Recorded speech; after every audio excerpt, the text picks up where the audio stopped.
Breaking the Chain. Breaking Free of Cult Programming. By SVALI. About the author. Hi, my name is SVALI. Both I and my entire family were involved in a cult group until several years ago, when we broke free. I used to be a programmer in the cult, and now I want to share the knowledge that I have to help others.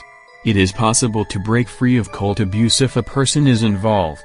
It is a long, heartbreaking process, but well worth it.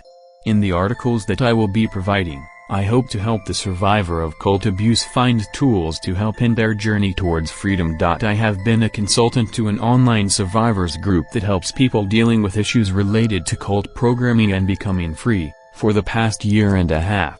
I myself have been in therapy for ritual abuse and DID for 9 years, with the last 5 being aware of the recent cult abuse. I am also a writer, and a registered nurse. I currently work as a diabetic educator in Texas 20 hours a week. I have also self-published a book on breaking free of cult programming, which several experts in the field have said has invaluable information for the survivor of ritual abuse. Both my ex-husband and my 2 children broke free of cult abuse last year. My children are living with me while my husband is working on healing. They all have DID, dissociative identity disorder, formerly known as multiple personality disorder, as well, which makes life at home interesting.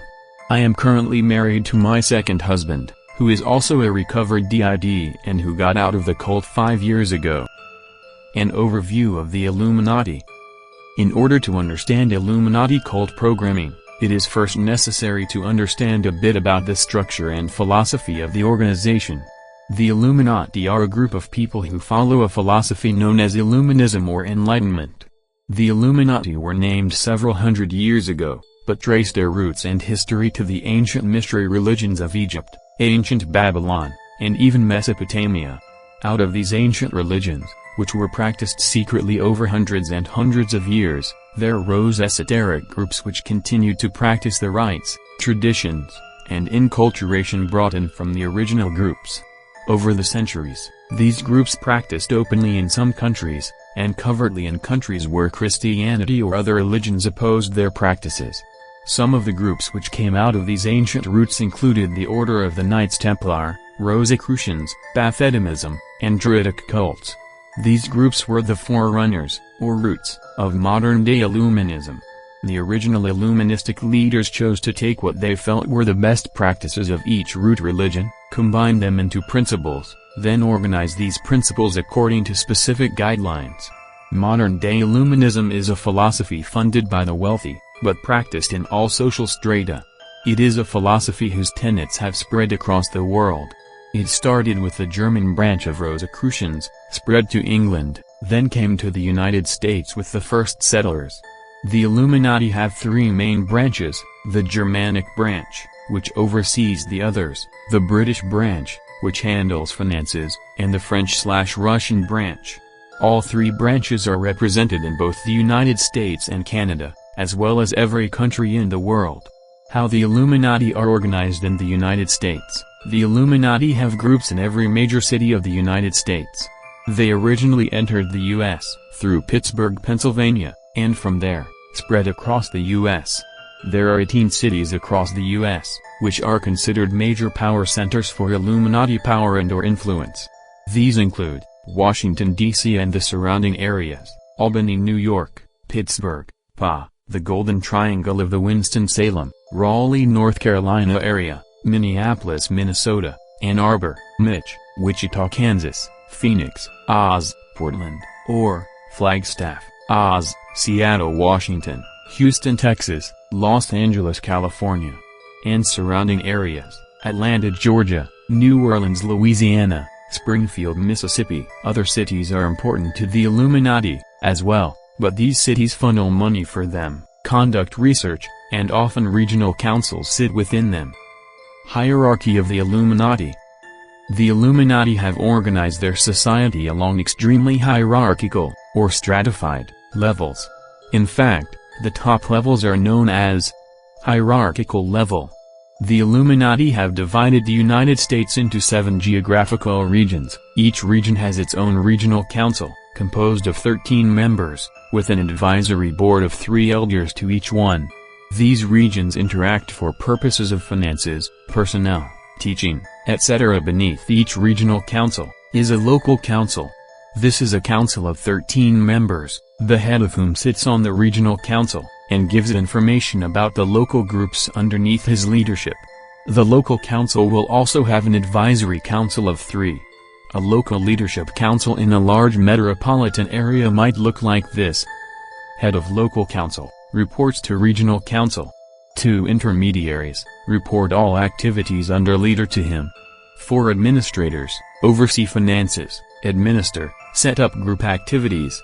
6 head trainers over trainers in local groups, teach other trainers underneath the above leadership council. Will be 6 people designated as informers or intermediaries, who go to the local group meetings, interact with local group leaders, and report to the leadership council.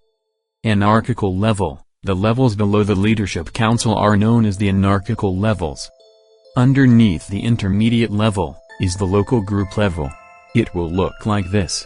Local sister groups will vary in number, according to the size of the city, or cities, in the area. A large metropolitan area may have anywhere from 10 to 27 groups. Each sister group will be headed up by a high priest and priestess. This job is rotated every 3 years, to allow different people within the group to take on leadership roles. Each group will also have different members, with specific roles/jobs within the group. These roles will be addressed in Chapter 2. One thing that I would like to emphasize is the fact that the Illuminati today are generational. Their members are born into the group, which is highly organized, as described above. The setup discussed above is representative, with minor variations, of most major metropolitan regions of the United States. Smaller population centers will be organized under similar guidelines, but will be umbrellaed together with several cities within the region to create the local leadership council. How the Illuminati make money. The Illuminati are involved in many areas of making money, as they need continued financing to survive. There are several illegal enterprises that they are involved in, as well as legal ones. Drug running. The Illuminati linked up with the Mafia and the Colombians, years ago, to help each other out with bringing drugs into the United States. They also provide couriers for taking drugs and money out of the states. The Illuminists are generally wealthy businessmen, who have 4 layers of people underneath them. The 4th layer down actually has contact with the people in the drug industry. They never identify themselves as Illuminists, only as people interested in investing, with a guaranteed profit, and are highly secretive. In return, the local groups supply people willing to be couriers of money or drugs, or people willing to help cover for the local operations. Pornography. The Illuminati are linked in many cities with pornography/prostitution/child prostitution/ and white slavery sales. Again, several layers are present, as a buffer, between the true management and those either engaged in the activities, or in paying for/funding and eventually being paid for the activities. Children are often supplied from the local cult groups, and taught to be child prostitutes, and later, adult prostitutes, are photographed and filmed in every type of pornography available, including snuff films and violent films. Gun running. The Illuminati and other groups are also involved in international gun sales and shipments. The Illuminists have well-trained couriers who will cross international and state lines. These couriers are highly secretive, and will not reveal their sources, on pain of suicide or assassination. These people are accountable to others above them, with 2 more buffer layers of people above these, before the person in the Illuminati with money, who helps fund this, is found. Buying access codes for military computers. The Illuminati will have people from all strata of civilian life trained to go and make pickups near or on military bases. A typical person used might be the innocent-looking wife of a military person, a local businessman, or even a college student. There is a contact inside the base, also a dissociative Illuminist, who brings the information to the outside contact. Occasionally, the contact person is paid with money, information, or goods. The military computer codes are changed on random schedules.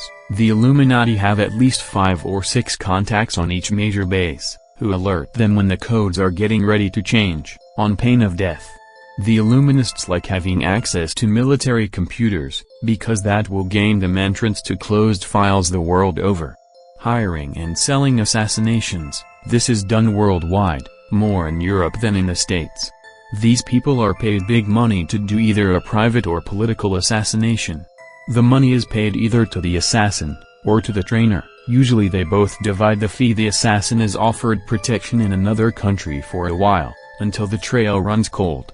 If the kill is done in Europe, they may be sent to the Far East or the US, and vice versa. If the kill is done in the US, the Illuminati have a wide arena of places and false identities to hide these people, unless for some reason they want the assassin disposed of as well. Then, he or she is caught and immediately executed. Mercenaries/military trainers, guess who gets paid money to come in and train paramilitary groups? Who has training camps all over the states of Montana, Nevada, and North Dakota. Who occasionally will offer their expertise in return for a large financial reward. They never advertise themselves as Illuminati, unless the group is known to be sympathetic to their cause. Instead, these are tough, cold, brutal military trainers, who offer to teach these groups in return for money, or even better, a promise to affiliate with their group in return, loyalty in return for knowledge. More and more paramilitary groups have been brought into the Illuminati this way, without their full knowledge of who and what the group really is. This gives the Illuminists a way to monitor these groups, their trainers report on them, and their activities, and it can be useful to have trained military groups that they can call on someday. Banking, the original Illuminists were bankers, and they have highly trained financiers to organize their money, and funnel the above illicit funds into more respectable front groups/organizations. They will also start benevolent charities, community organizations, etc., as fronts, and funnel the money from a broad base into these groups. The Illuminati particularly pride themselves on their money-making and manipulation skills, and their ability to cover their paper trails expertly, through layer after layer. All banking trails eventually will lead to Belgium, the Illuminati financial center for the world. These are some of the major money-making enterprises that the Illuminati are engaged in. They have a lot of financial resources, backing their enterprises, which means that in reality they can engage the best lawyers, accountants, etc. to help cover their trail as well. Chapter 2. Jobs in the Illuminati, or why they spend all the time training people. To understand generational programming, it helps to understand why the cult goes to the amount of trouble that it does to place programming into people.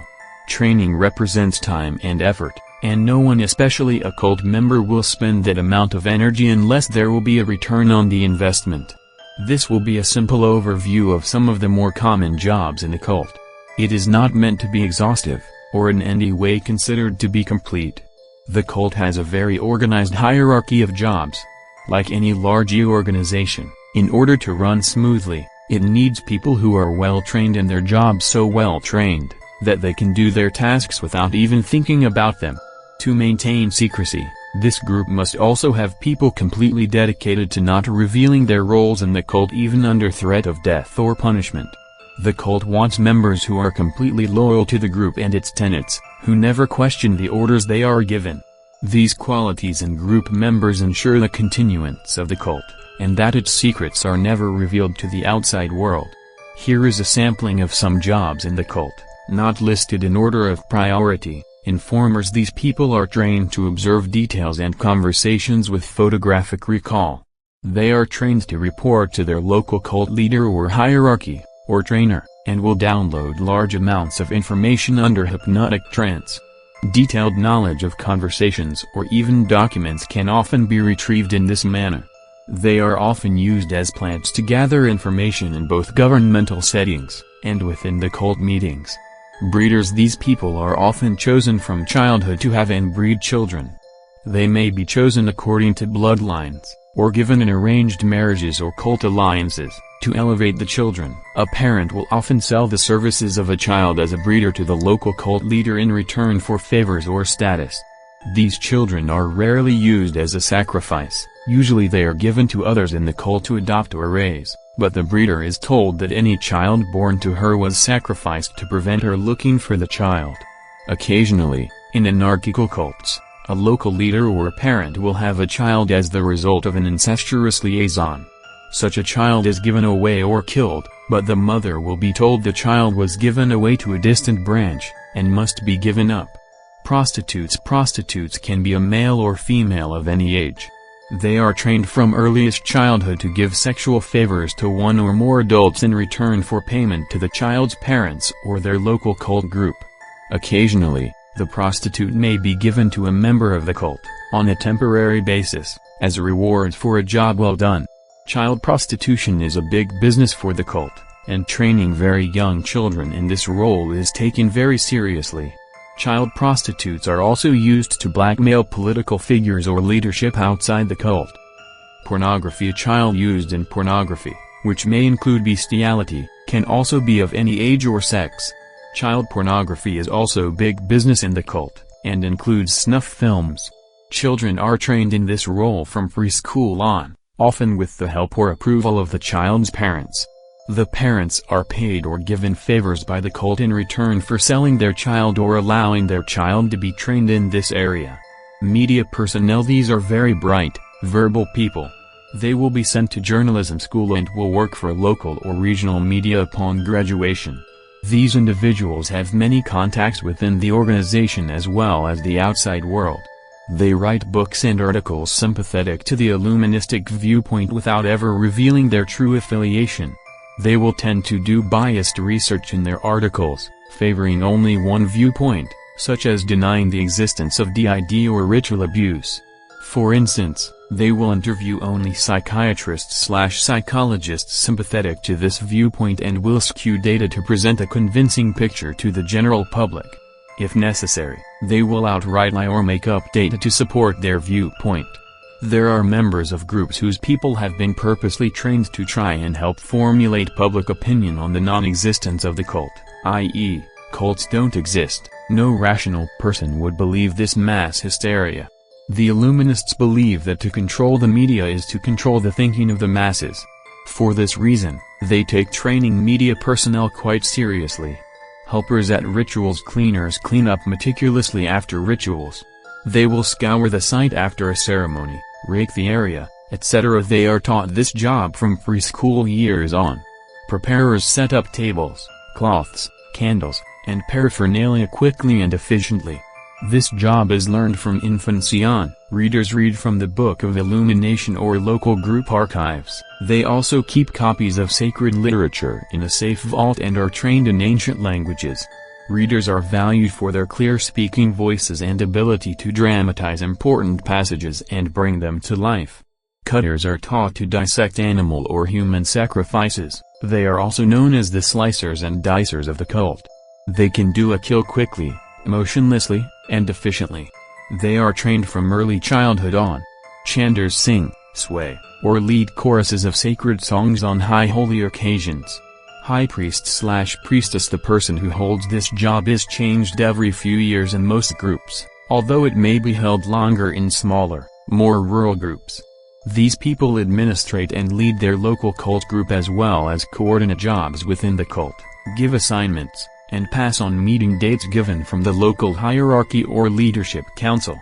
They also will activate the local group's telephone tree, evaluate their local group members for job performance, and lead in all spiritual activities. They report to the local or regional leadership council over their group. Trainers. These people teach local group members their assigned jobs and monitor the performance of these jobs at local group meetings or after an assigned task. These people report to the high priest/priestess over their group, as well as to the local head trainer on leadership council. Punishers. These are the people who brutally punish/discipline members caught breaking rules or acting outside of or above their authority. They are universally despised by other cult members, although they will be praised for a job well done by the local high priest or priestess. Usually physically strong, they will employ any method deemed necessary to prevent a recurrence of the undesired behavior. Punishment may be public or private, depending upon the severity of the infraction. Each local group has several punishers. Trackers. These people will track down and keep an eye on members who attempt to leave their local group. They are taught to use dogs, guns, taser, and all necessary tracking techniques. They are also adept at using the internet to monitor a person's activities. They will track credit card use, checks written, and employ other methods to find a missing person. Teachers. These people teach group classes to children to indoctrinate cult philosophy, languages, and specialized areas of endeavor. Child care. These people care for very young children when the adults are at local group meeting. Usually care is for young infants only. After age 2, children are routinely engaged in some form of group activity led by trainers of the youngest children. Infant child care workers are usually quiet and coldly efficient. Couriers. These members run guns, money, drugs, or illegal artifacts across state or national lines. Usually they are people who are young and single without outside accountability. They are trained in the use of firearms to get out of difficult situations. They must be reliable and able to get past any anticipated barriers. Commanding officers. These people oversee military training in the local groups and help ensure the smooth running of these exercises. They will delegate jobs to those ranking under them and are responsible to the local leadership council. The council will have at least one member on it representing the military branch of the Illuminati. In addition, there are many military-related jobs beneath the commanding officers. Behavioral scientists. These individuals often oversee the training in local and regional groups. These students of human behavior are intensely involved in data collection and human experimentation in the name of the pursuit of knowledge of human behavior in the scientific realm. They are almost universally cold, methodical, impersonal people and will employ any methods to study trauma and its effects on the human personality. Their main interest centers around implementing programming and cult control in the most efficient and lasting manner. There are many other jobs inside the cult. The cult spends quite a bit of its time getting people to do these jobs for them for free, which is why they program people to believe they are doing their family and the world a service. The reality, of course, is that the individual is being abused and taken advantage of by the cult. Chapter 3. Conspiracy Theory 2, or the Illuminati Plan to Rule the World, also known as Novus Ordo Seclorum. Prior to discussing actual programming techniques, it is important to understand the philosophy underlying why the Illuminists are programming people. All groups have goals, and the Illuminists are no exception. Money-making is not their final goal, it is a means to an end. This endpoint, or goal, is no less than to rule the world. The Illuminati has a set plan similar to the Soviet Union's previous 5-year and 10-year plans. This is what the Illuminists themselves believe and teach their followers as gospel truth. Whether they will actually succeed is another matter altogether. The following is the Illuminist agenda at all levels of the Illuminati. As with any goal, the Illuminati has specific steps which it plans to implement to reach its objectives. Briefly, each region of the United States has nerve centers or power bases for regional activity. The United States has been divided up into 7 major geographical regions. Each region has localities within it that contain military compounds and bases that are hidden in remote, isolated areas or on large private estates. These bases are used intermittently to teach and train generational Illuminati in military techniques, hand-to-hand combat, crowd control, use of arms, and all aspects of military warfare. Why? Because the Illuminists believe that our government, as we know it, as well as the governments of most nations around the world, are destined to collapse. These will be planned collapses, and they will occur in the following ways. The Illuminati has planned first for a financial collapse that will make the Great Depression look like a picnic. This will occur through the maneuvering of the great banks and financial institutions of the world, through stock manipulation, and interest rate changes. Most people will be indebted to the federal government through bank and credit card debt, etc. The governments will recall all debts immediately, but most people will be unable to pay and will be bankrupted. This will cause generalized financial panic which will occur simultaneously worldwide, as the Illuminists firmly believe in controlling people through finances. Next there will be a military takeover, region by region, as the government declares a state of emergency and martial law. People will have panicked, there will be an anarchical state in most localities, and the government will justify its move as being necessary to control panicked citizens. The cult-trained military leaders and people under their direction will use arms as well as crowd control techniques to implement this new state of affairs. This is why so many survivors under 36 years of age report having military programming. People who are not Illuminists or who are not sympathetic to their cause will resist. The Illuminists expect this and will be, and are being, trained in how to deal with this eventuality. They are training their people in hand-to-hand combat, crowd control, and, if necessary, will kill to control crowds. The Illuminati is training their people to be prepared for every possible reaction to the takeover. Many mind control victims will also be called into duty with preset command codes. These codes are meant to call out a new, completely cold loyal presenting system. Shatter codes programmed under trauma will be used to destroy or bury non-cold loyal alters. Military bases will be set up in each locality. Actually, they are already here, but are covert. In the next few years, they will go above ground and be revealed. Each locality will have regional bases and leaders to which they are accountable. The hierarchy will closely reflect the current covert hierarchy. About 5 years ago, when I left the Illuminati, approximately 1% of the US population was either part of the Illuminati, sympathetic to it, or a victim of mind control, and therefore considered usable. While this may not sound like many, imagine 1% of the population highly trained in the use of armaments, crowd control, psychological and behavioral techniques, armed with weapons and linked to paramilitary groups. These people will also be completely dedicated to their cause.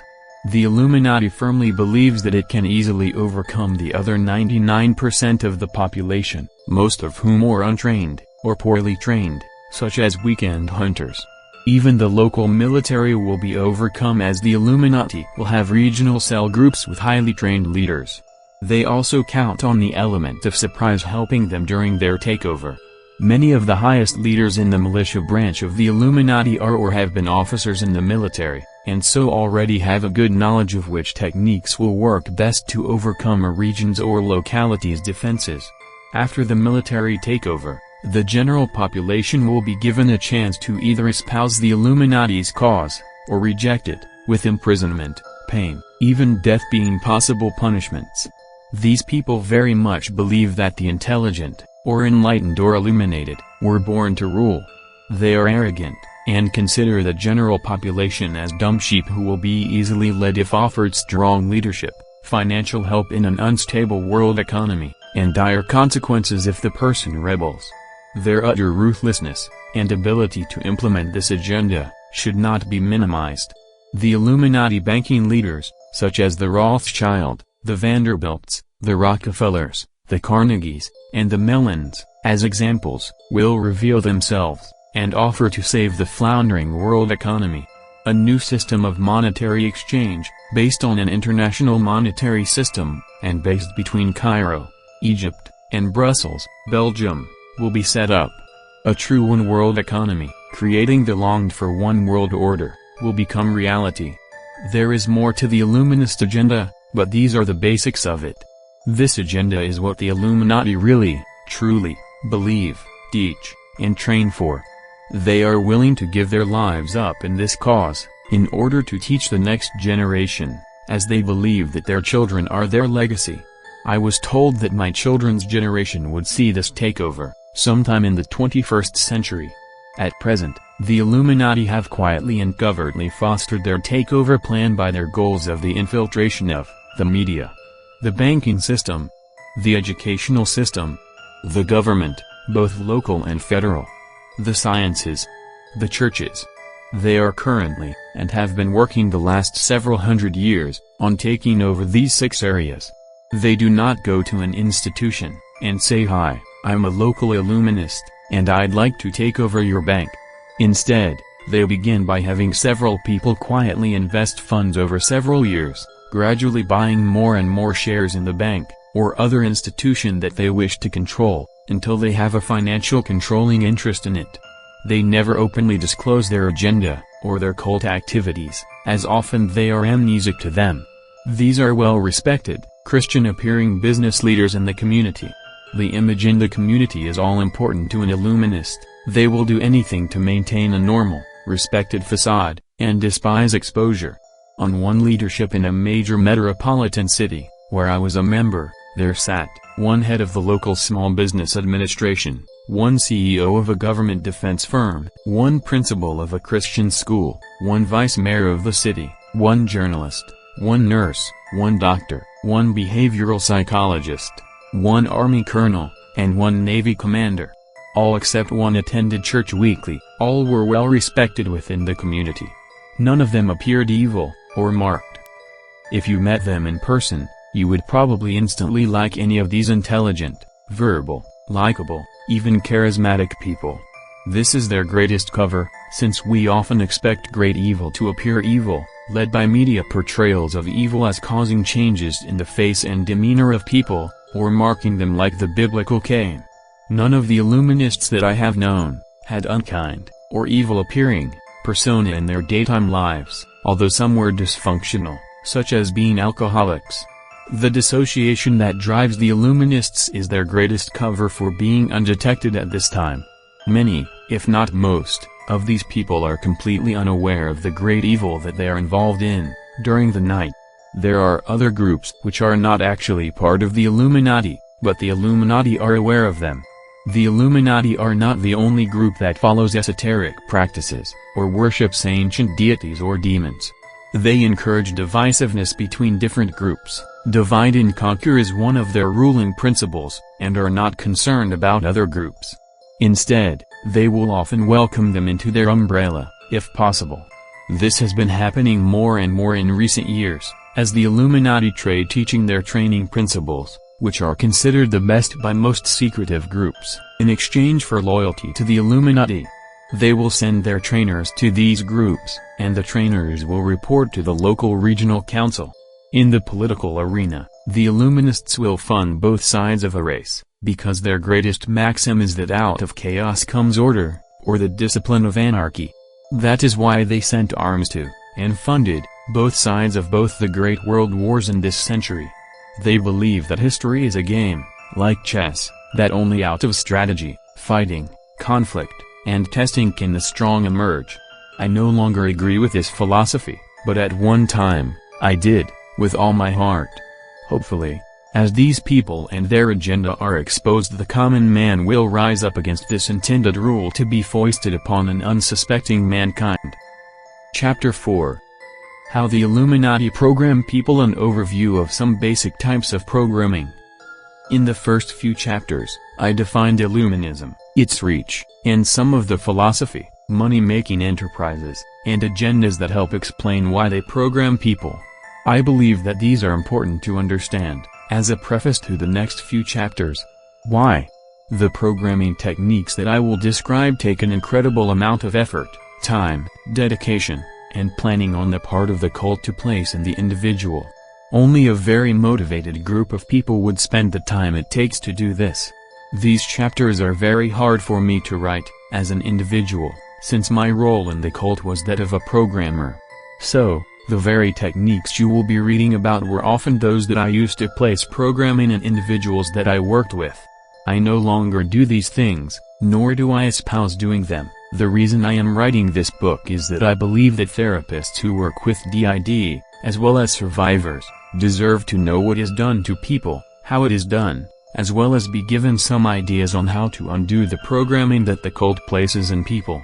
First, I would like to address unintentional programming versus intentional programming. This is also known as the environmental milieu the child is raised in. The programming of a generational Illuminati infant often begins before its birth. This will be addressed later, but once it is born, the very environment the infant is raised in becomes a form of programming. Often, the infant is raised in a family environment that combines daytime abandonment with dysfunction in the parental figures. The infant soon learns that the nighttime, and cult activities, are the truly important ones. The infant may be deprived of attention, or even abused, in the daytime, and is only treated as special, or seen by the parent, in the cult setting. This can lead to very young alters around the core or core splits, who feel invisible, abandoned, rejected, unworthy of love or attention, or that they don't even exist, unless they are doing a job for their family. Another milieu and conditioning process the infant must face is that the adults around him/her are inconsistent, since the adults in a generational cult family are almost always also multiple, or DID. This sets up a reality for the infant/toddler that the parents act one way at home, an entirely different way at cult gatherings, and yet a different way in normal society. Since these are the infant's earliest experiences of adults and adult behaviors, it has no choice but to accept this reality that human beings act in shockingly different ways in different settings. While unintentional, this sets the infant up for later dissociation, in mimicry of the adults around it. Intentional programming? Intentional programming of an infant in the Illuminati often begins before birth. Prenatal splitting is well known in the cult, as the fetus is very capable of fragmenting in the womb due to trauma. This is usually done between the 7th and 9th month of pregnancy. Techniques used include placing headphones on the mother's abdomen, and playing loud, discordant music, such as some modern classical pieces, or even Wagner's operas. Loud, heavy rock has also been used. Other methods include having the mother ingest quantities of bitter substances, to make the amniotic fluid bitter, or yelling at the fetus inside the womb. The mother's abdomen may be hit as well. Mild shock to the abdomen may be applied, especially when term is near, and may be used to cause premature labor, or ensure that the infant is born on a ceremonial holiday. Certain labor-inducing drugs may be also given if a certain birth date is desired. Once the infant is born, testing is begun at a very early age, usually during the first few weeks of life. The trainers, who are taught to look for certain qualities in the infant, will place it on a velvet cloth on a table, and check its reflexes to different stimuli.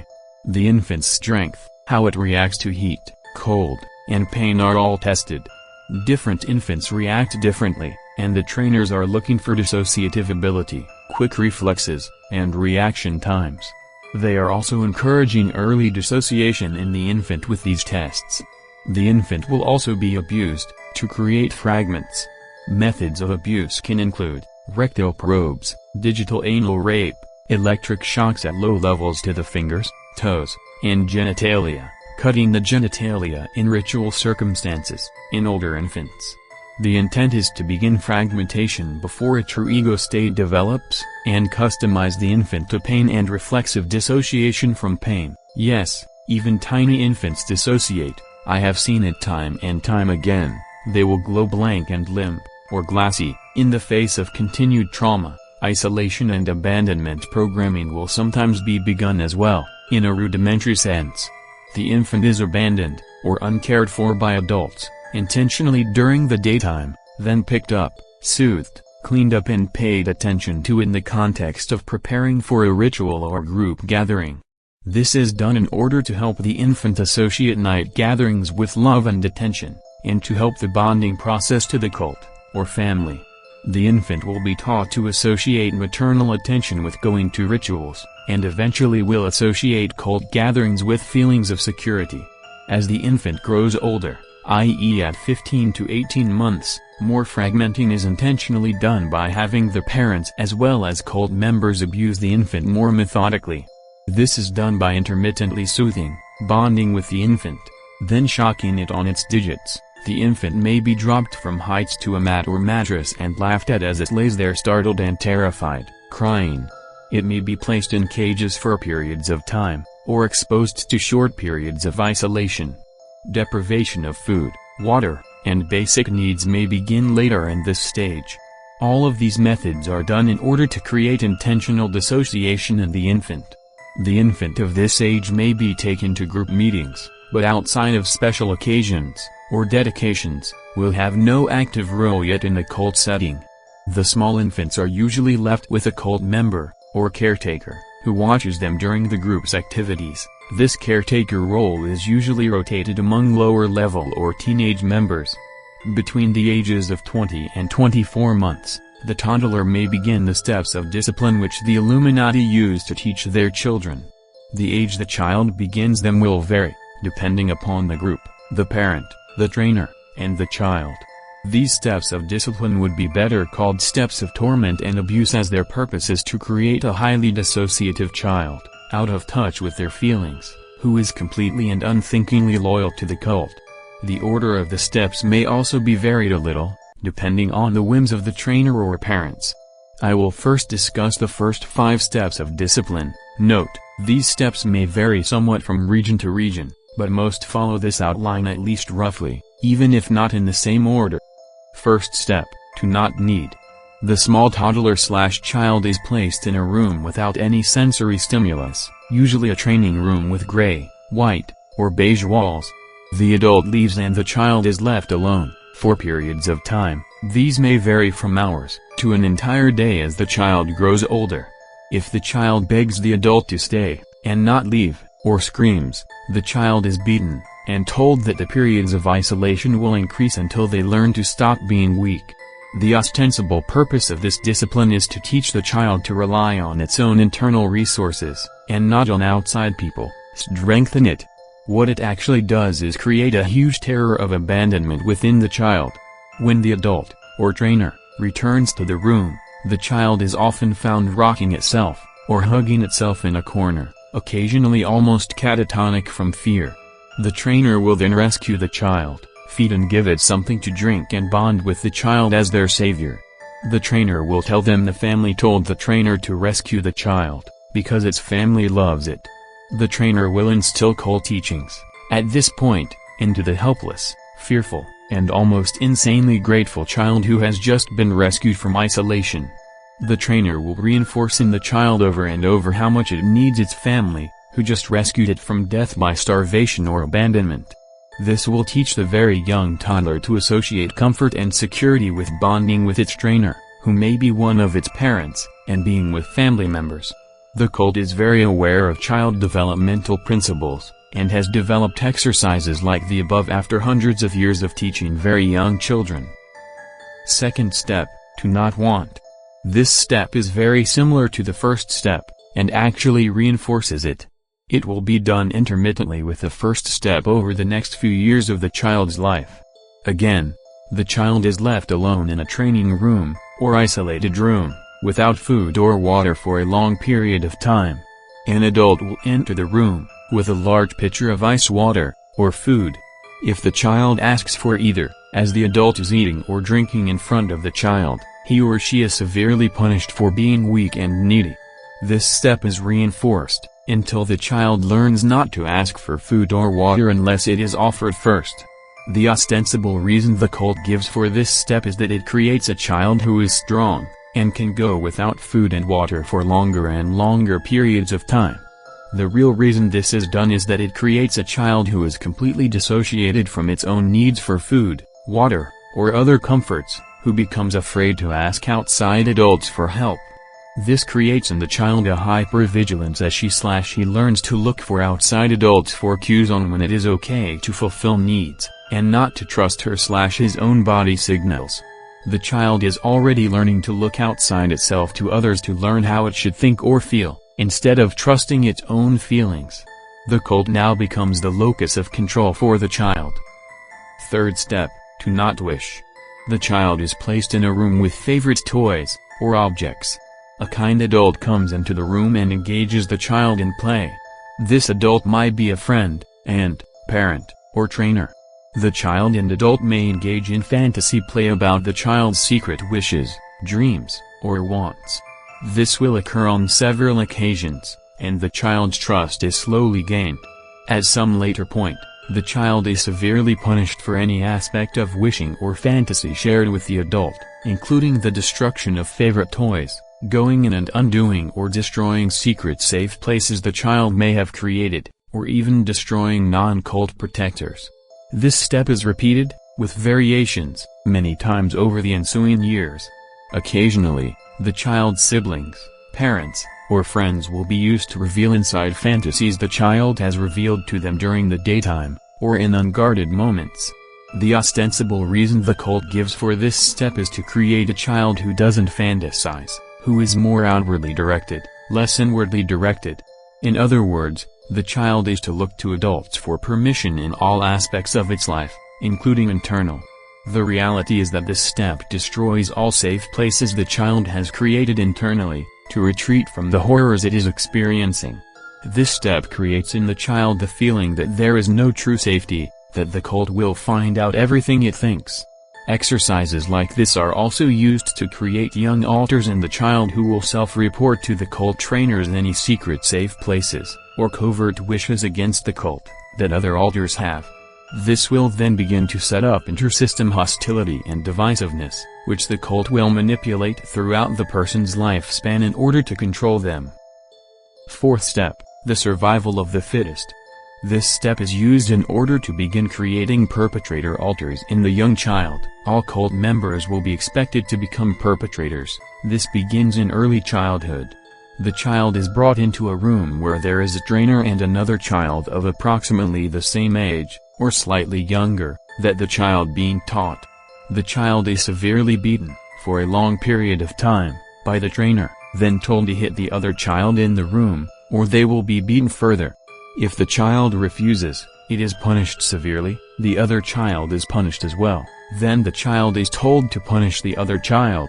If the child continues to refuse, or cries, or tries to hit the trainer instead, they will continue to be beaten severely, and told to hit the other child, to direct its anger at the other child.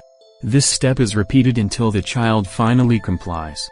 This step is begun around age 2 to 2.5. And is used to create aggressive perpetrator alters in the young child. As the child becomes older, the punishing tasks become more and more brutal.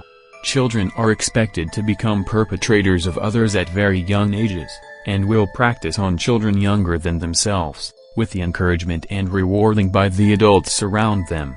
They will also be mimicking these adults, who role model perpetration constantly as normal. The child will be taught that this is the acceptable outlet for the aggressive impulses and rage that are created by the brutality the child is constantly being exposed to. Fifth step, the code of silence. Many different stratagems are used to put this in, starting at around the age of 2 years old, when a child starts becoming more verbal. Usually, after a ritual or group gathering, the child is asked about what they saw, or heard, during the meeting. Like most obedient young children, they will comply. They are immediately severely beaten, or tortured, and a new alter is created, who is told to keep or guard the memories of what was seen, on pain of their life. The new part always agrees. The child and this new part are put through a ceremony of swearing to never ever tell, and alters are created whose job it is to kill the body, if the other parts ever remember.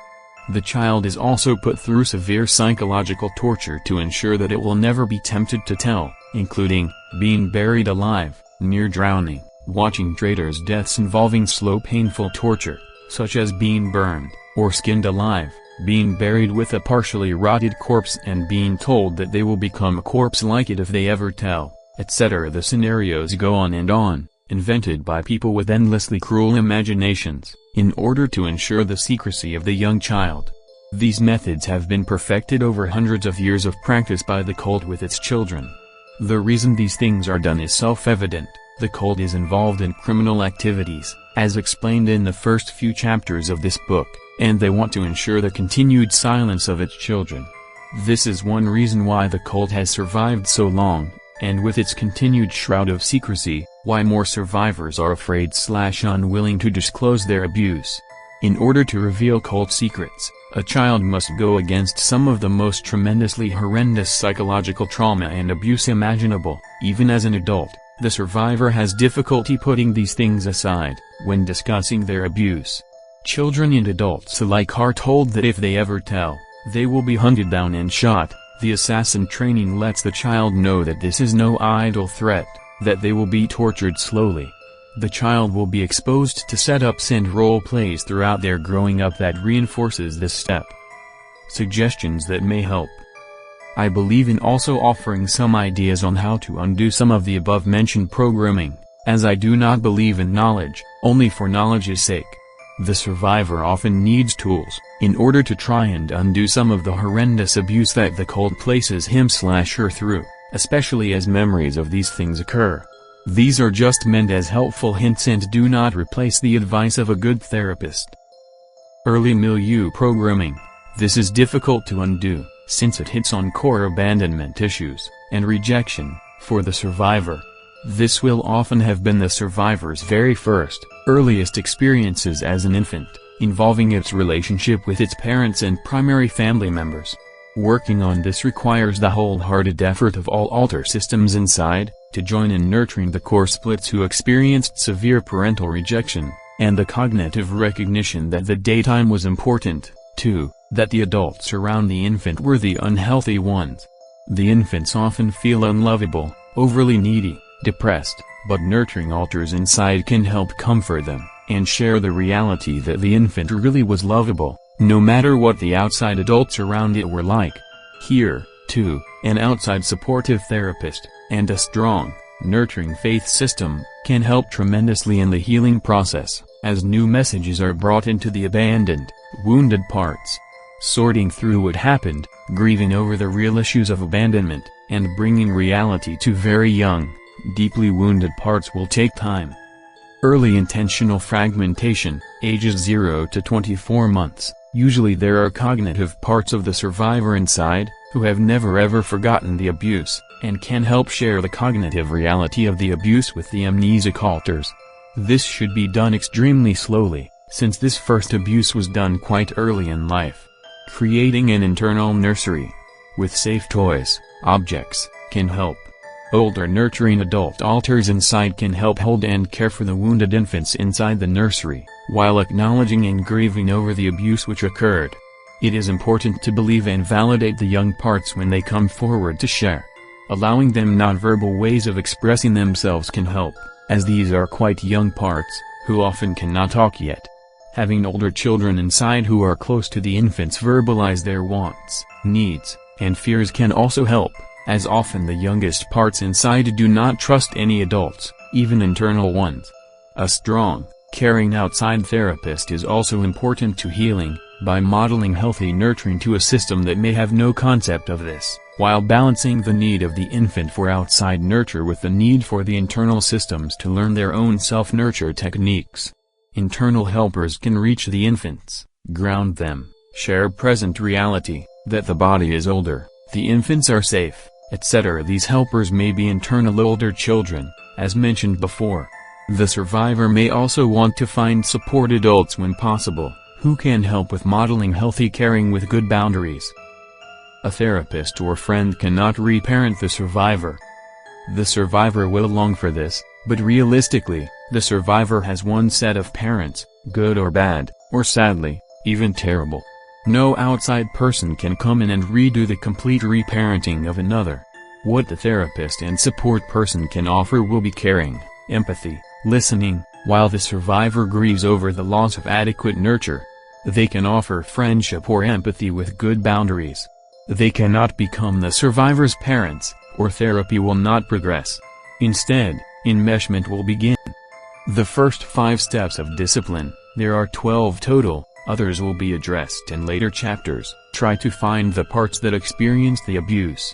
This may mean doing system mapping, drawing pictures of what things look like inside, and going to the cognitives, intellectuals, or controllers, head honchos inside, for information. An internal helper, or recorder, may also be extremely helpful in doing this.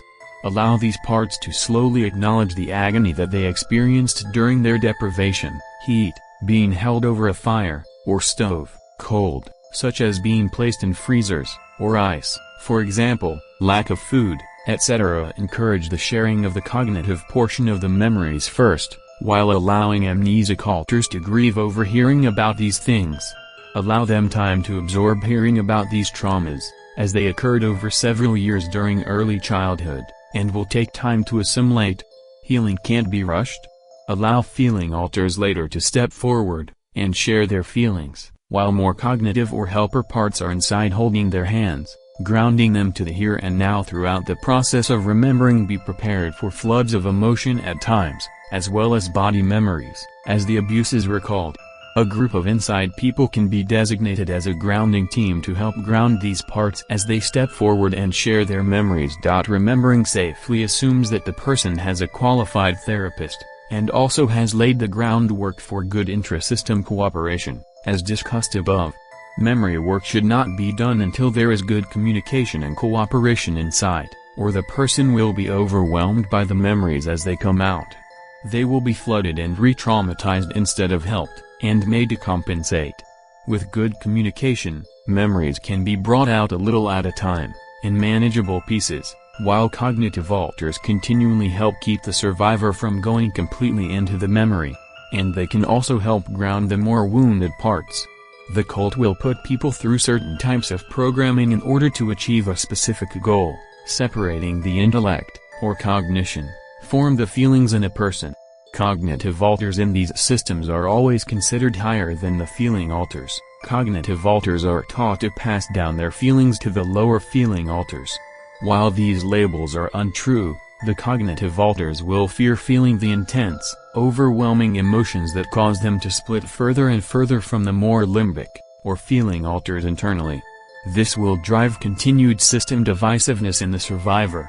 It is important that cognitive parts realize that the feeling alters are part of them, that they can practice sharing their feelings in small steps without needing to be flooded, or overwhelmed.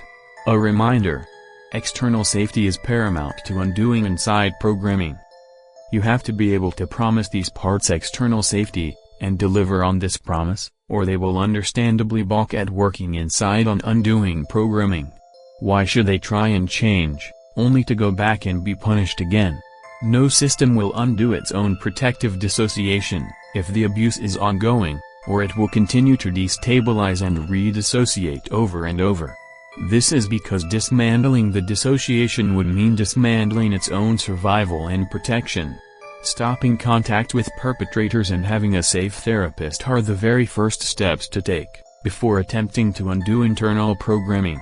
A system can still work on stopping cult contact, and begin healing, while being accessed, but it will slow therapy down tremendously as the internal energy will be diverted to staying safe rather than undoing trauma. A person can heal, and most survivors are still in cult contact when they enter therapy. But the progress will go much more quickly once cult contact is broken. See chapter on preventing accessing of the survivor. Chapter 5. Colors, metals and jewel programming. Color coding. One form of programming that is quite common in the Illuminati is color programming. Why is it done? The answer is that trainers are human, and also quite lazy. Color programming is a simple way to organize systems, and allows the trainer to call up alters easily within a system. With the thousands of fragments that many multiples in the cult have, colors is a way of organizing them into an easily accessible group. Also, young children recognize colors before they can read, so this training can occur quite early. It is begun at about age 2 in most children. How it is done: the child is taken into a room with either white, beige, or colored walls. If the room is a neutral color, the lights in the room will be changed, so they color the room with the light's color. If blue is the color being imprinted, or put in, the trainer will call up a young child alter, either a controller or core split for a system. They will tell the child that they will learn how to become blue, and what blue means. The room will be bathed in blue light, as mentioned, or has been painted blue for use in this kind of programming. The trainer will be dressed in blue clothing, and may even have a blue mask on. Blue objects will be placed around the room. The alter inside the child is called up, drugged, hypnotized, and traumatized on the table. As they are awakening from the trauma, still in trance, they are told that blue is good, and that they are blue. That blue is important. That blue will protect them from harm. That blue people don't get hurt. This will go on for a while. They then ask the child if they want to be blue, like the trainers. If the child says yes, they will continue on. If the child says no, it will be re-traumatized until it says yes. The child is often naked, and told it cannot wear clothing until it earns the right to wear beautiful blue clothing. Over and over the safety of being blue, freedom from harm, and danger of not having a color is emphasized.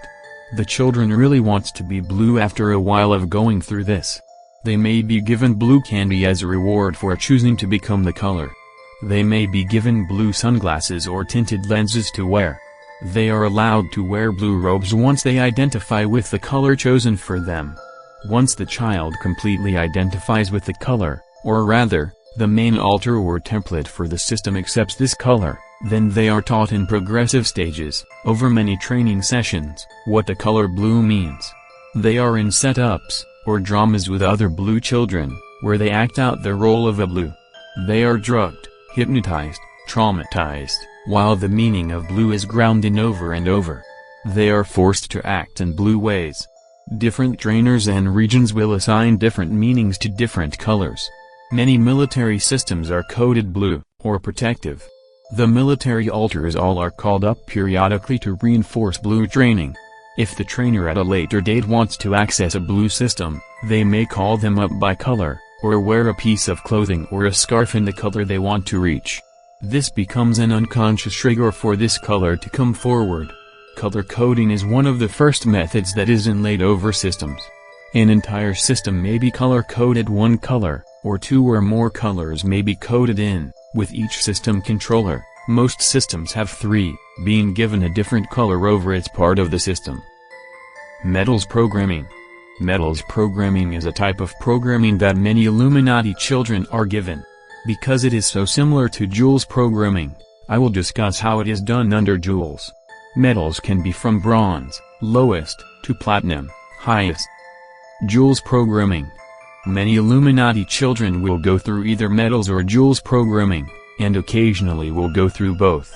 Joules is considered higher than metals, and more difficult to obtain. Which is put in and when, is dependent on the child's status, its parents' status, the region it is born in, the group it is born into, and the trainers that work with it. Basically, either metals or Joules is a form of reward-based programming. Here is how it works. The child is shown a piece of jewelry such as a ring, or else a large example of the jewel, or metal, being put in. They are asked, isn't this amethyst, or ruby, emerald, diamond, beautiful? The child will be eager to look at it, touch it, and is encouraged to by a trainer with a soft kind voice. The trainer will ask the child, wouldn't you like to be beautiful, like this jewel? Or a metal jewelry? The child is usually eager to be. Here is a sparkling gemstone, placed in their small hands. The training often begins between age 2 and 3. Of course they want to be beautiful, sparkly, valued.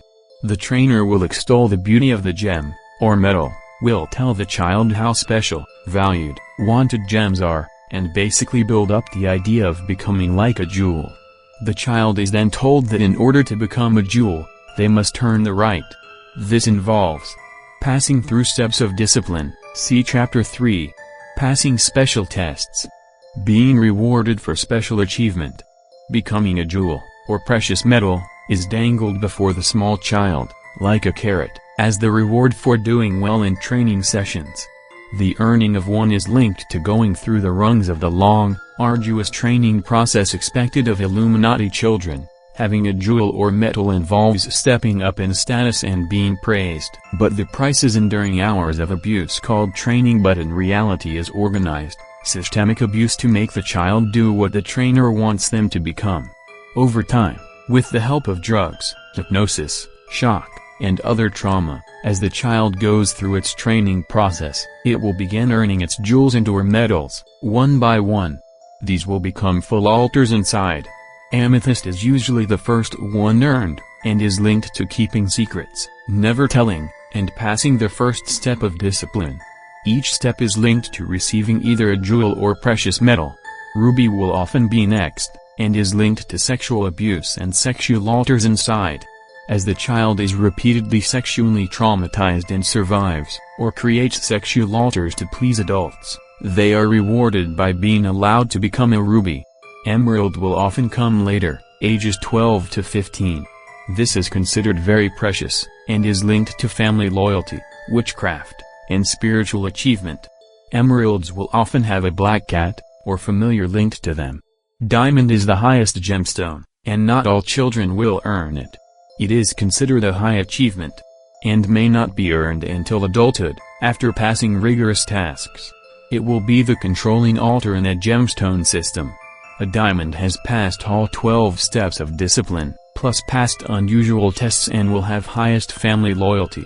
Family jewels are often passed down internally during training sessions with trainers and family members. All high Illuminati families will have jewels hidden in secret vaults, real, outside jewels, which have been passed down for generations. The children will often be given jewelry to wear in the daytime, as a reminder or reward, once they pass their programming. A child may be given a ruby ring or garnet pin to wear. In fact, a grandparent or parent may insist the child wear it. On ritual occasions, the child will be allowed to wear jewelry from the family's vault, once they reach a certain status. They may be allowed to wear a ruby pendant or emerald bracelet during higher rituals, and will be quite proud of the fact, since the cult is first, foremost and always an extremely status-conscious group. The children pick up on this, and the adults will make a big fuss over the children who have earned the right to wear jewels. This gives them a huge incentive to earn them. Suggestions that may help with these forms of programming. Color programming. It is important to have good internal communication with both internal alters and an outside therapist while working on color programming. If an individual finds that certain parts believe that they are a certain color, or if this comes up in therapy, they will want to find out if possible how they came to have this belief system. Slowly discovering how the colors were put in will help. Grieving for the vast amount of deception, the amount of abuse heaped on the child, and the very young alters who were the original templates may occur. These parts may be barely verbal, and may want to draw their experiences, or use colors and collages, with the help of older parts inside, to describe to a safe outside person what their reality has been. Validating to them that they are not just a color, that they are part of a whole person, may help. The survivor may see colored overlays for a while, as they are undoing this programming, as parts inside share their memories. This is normal, although it may feel uncomfortable to see objects as yellow or green, for example. Grounding oneself, having cognitives do reality orientation, and patience will help the survivor work through this time. Jewel programming and metals may be more complex, since the child's sense of specialness, pride and status may be bound up in these alters. Rubies, emeralds and diamonds are considered high alters inside and are used to leadership roles, both internally and externally. Acknowledging their importance to the system, listening to them grieve at leaving the cult, which meant giving up their status externally, and giving them new positions inside that are important can help. They can become system leaders in helping the person stay safe, once they make the decision to leave the cult, and become strong allies. But they will often be among the most resistant, and even hostile, to the idea of leaving the cult at first, since they have only known and remembered being rewarded for jobs well done, and have learned to pass down the traumas to lower parts inside. They will often honestly not believe they have been abused, and will only remember being petted or allowed to lead, or being told they were special, valued. Listening to how they feel, acknowledging that leaving means giving up things that were important to them, finding out what needs motivated them, and trying to find healthy outlets for them to get their needs met outside of cult meetings will help. Letting a jewel have leadership within, or chair internal meetings may make up for a loss of external leadership when the survivor leaves the cult. Acknowledging their importance to the survivor is also important. Recognizes that these parts are extremely dissociated from their own abuse/trauma, and are in no hurry to remember. But both the survivor and a good therapist can bring reality gently to them, as they let them know that they were abused, that they are actually part of the lower emotional parts who were abused, and will eventually need to acknowledge this. This task takes time and good outside support to accomplish. Allow them to vent their feelings. They will often be highly cognitive at first, but feelings will come, especially grieving, then pain at having been deceived by the cult, then the anguish of realizing that the abuse they passed down to others inside was actually happening to them. They may become quite depressed at this stage, but will also lend tremendous stability and strength to the system, in staying safe and cult-free, once they have reached this stage. These are some thoughts on color, metals, and jewel programming. Other types of programming will be addressed in the next chapter. Chapter 6. Brainwave Programming. In this chapter I will address brainwave programming. Brainwave programming, like any other programming, will depend on several factors. These include the child's ability to dissociate, the region of the country or which country the child grows up in, the level of ability of the trainers the child has contact with, physical resources and equipment available. There is no one recipe that fits every person, and it would be ridiculous to state that all people who go through brainwave programming have it done the same way. More and more, programmers are talking, sharing knowledge over the net, both nationally and internationally, and sharing both successes and failures. But there is no one standardized methodology for brainwave programming. It will often be influenced by the child herself, as well as the trainer's whims. Different groups may organize the systems differently, or try to achieve different effects. All of this said, what is brainwave programming? Simply put, brainwave programming involves having a young child go into a deep trance state, where they then learn to dissociate into a certain brainwave pattern. This is a complex skill, and not all children can achieve this. The goal is for the child to reach, for example, a consistent delta state, where delta brain waves show up on the egg, which is attached to the child's head by electrodes in the scalp. Usually, 2 or even 3 trainers will work on one child during the initial stages. One will prep the child, using a hypnotic drug to induce a trance state. They will have also placed the electrodes on the head, using an abbreviated version of the method used in traditional hospital setting. If delta state is being induced, only the electrodes needed to pick up delta waves will be placed, for example. This is to save time.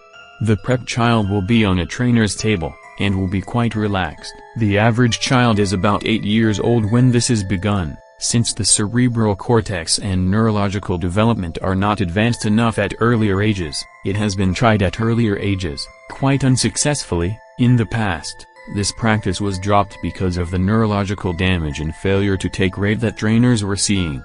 The non-prepping trainer will then let the child know exactly what he or she expects, that they will achieve a special state, called delta state. The trainer tells the child, while they are in trance state, that they will know when they reach it, by the readings from the electrodes. The trainer will tell the child alter, who has been called up to be a template, or building block for the new system, that delta is good. They will emphasize this over and over. The child will then be shocked to increase its receptivity to learning. This also arouses the child from its drugged state, and it will be more alert. It will want to please the trainer. The trainer will tell the child that she wants it to perform certain mental exercises. It will then give it backwards counting exercises, used to help the child achieve deeper trance states. Other verbal cues to trance down may be given. When the prepping or technical trainer sees delta wave forms, he or she will signal the verbal trainer with a hand motion. The verbal, or teaching trainer will immediately reward the child, saying, "Good, you are in delta now." The trainer will caress the child, tell it what a good job it is doing. If the child bounces out of delta state, the verbal trainer will immediately become harsh, and will shock the child as punishment. The child is told that it left delta, which is good, and needs to go back in. The induction, counting, will be repeated until delta state is seen again, when the child is repeatedly rewarded for entering, then staying in this state for longer and longer periods. The trainers are using biofeedback principles to teach the child to consistently cue into a brainwave pattern. When the template can stay in delta pattern consistently, the template will be rewarded. This will occur over several months. The trainers will now have a template that stays always in delta state, that they can begin splitting and using as the basis of forming a new system inside. They will do this using the tools of drugs, hypnosis and trauma. The new system created will record delta waves on an egg if done correctly. The new system will be taught what delta means. The trainers will often flash a Q, or delta, triangle, symbol on a projector overhead, and grind in the delta imprinting. They will wear robes with delta signs on them, and clothe the subject in clothing or robes imprinted with the delta sign. They will teach the alters under hypnosis what deltas do, how they act. They will reward them when they comply, and shock or otherwise traumatize them if they do not act like deltas. They will be given delta jobs. They will watch high-frequency films that show delta functions. They may build in a computer-like structure to hold the system, showing pictures of its organization while the subject is under deep trance, after creating a clean slate through trauma. These are some examples of how delta programming may be induced. Other brainwave states will be induced in similar manners. They will often be formed from templates which are extremely young internal child alters who may be splits from core splits, as the basis for the programming.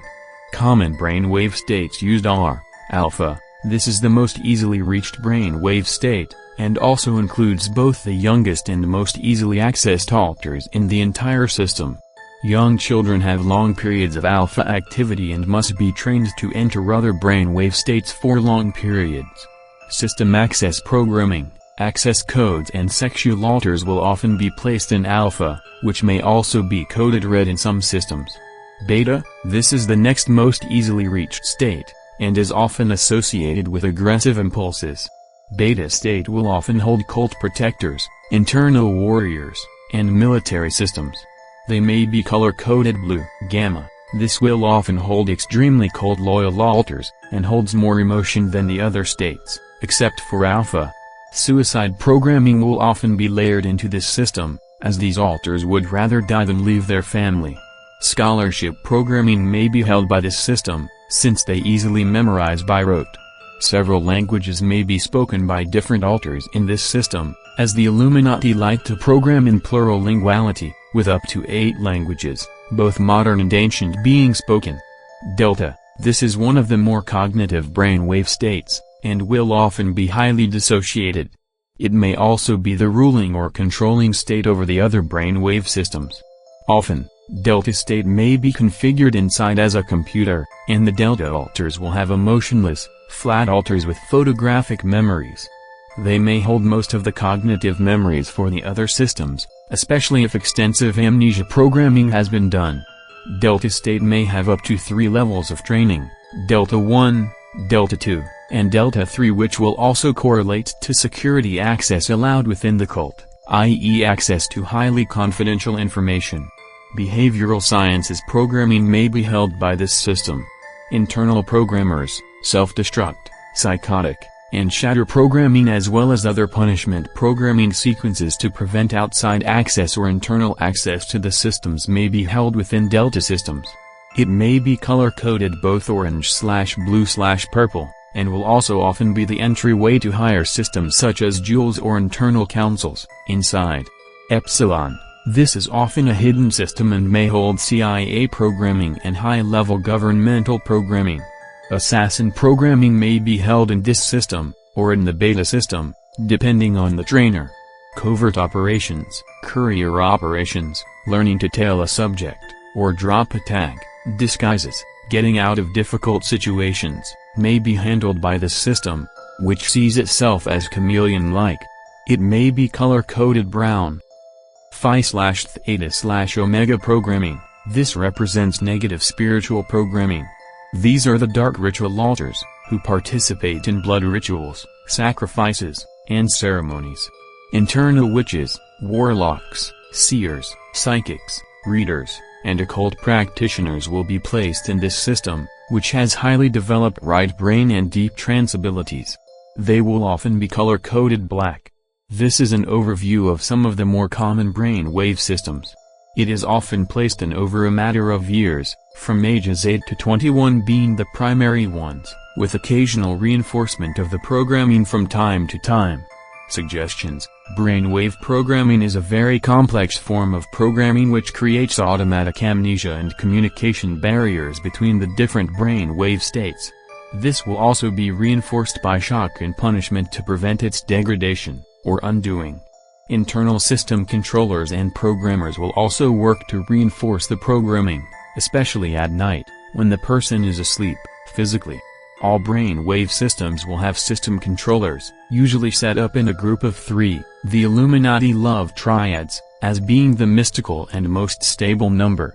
They believe that systems built upon triads are extremely strong, unbreakable, and will often program in 3s, 3 backups, 3 system controllers, etc. With the help of a good therapist, the survivor needs to get to know the internal system controllers and communicators.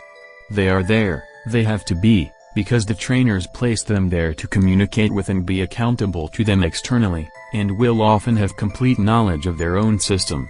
They will also be quite flat, and dissociated from the knowledge of their own pain or the abuse that created them. This is a distancing mechanism, and the person's survival depended on the ability of their controller to do this at one time.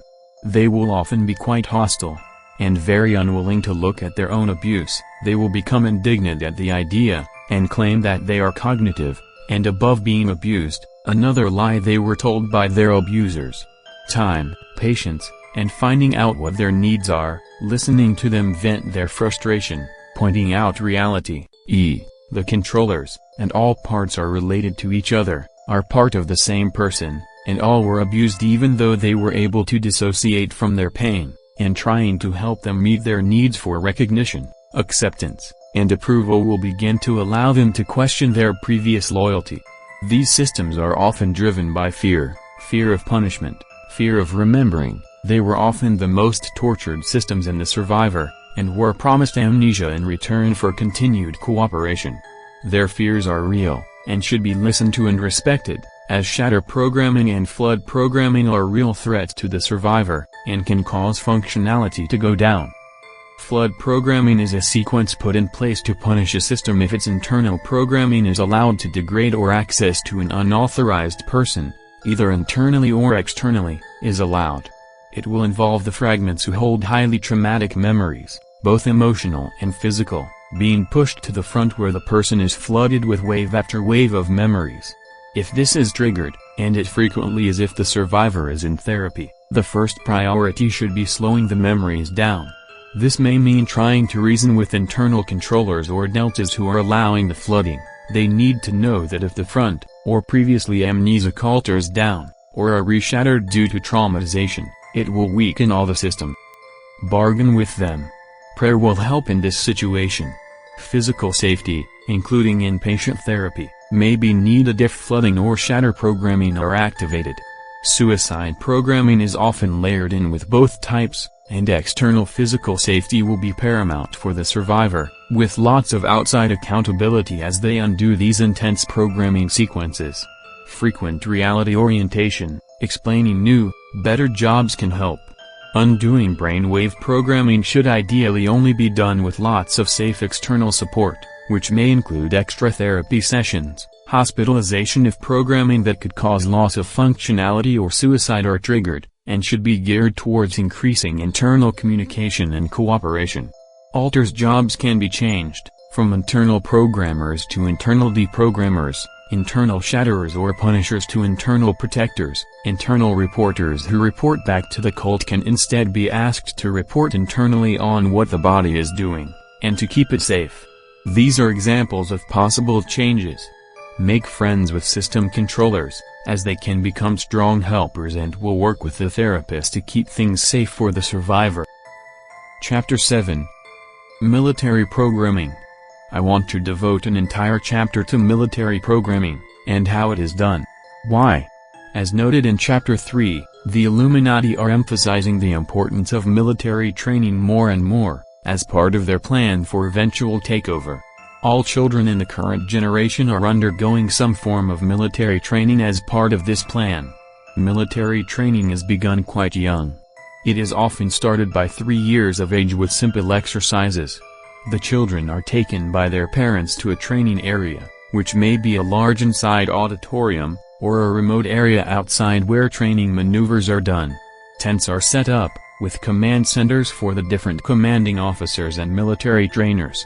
The children are taught to march in time, keeping a straight line. They are punished by being kicked, shocked with a cattle prod, or beaten with a baton if they move out of place. They will be dressed in small uniforms in imitation of the adults. The adults will have ranks, badges and insignia indicating their level of achievement in the cult hierarchy and military. Badges and medals are given out to indicate the person's level of training and tests passed.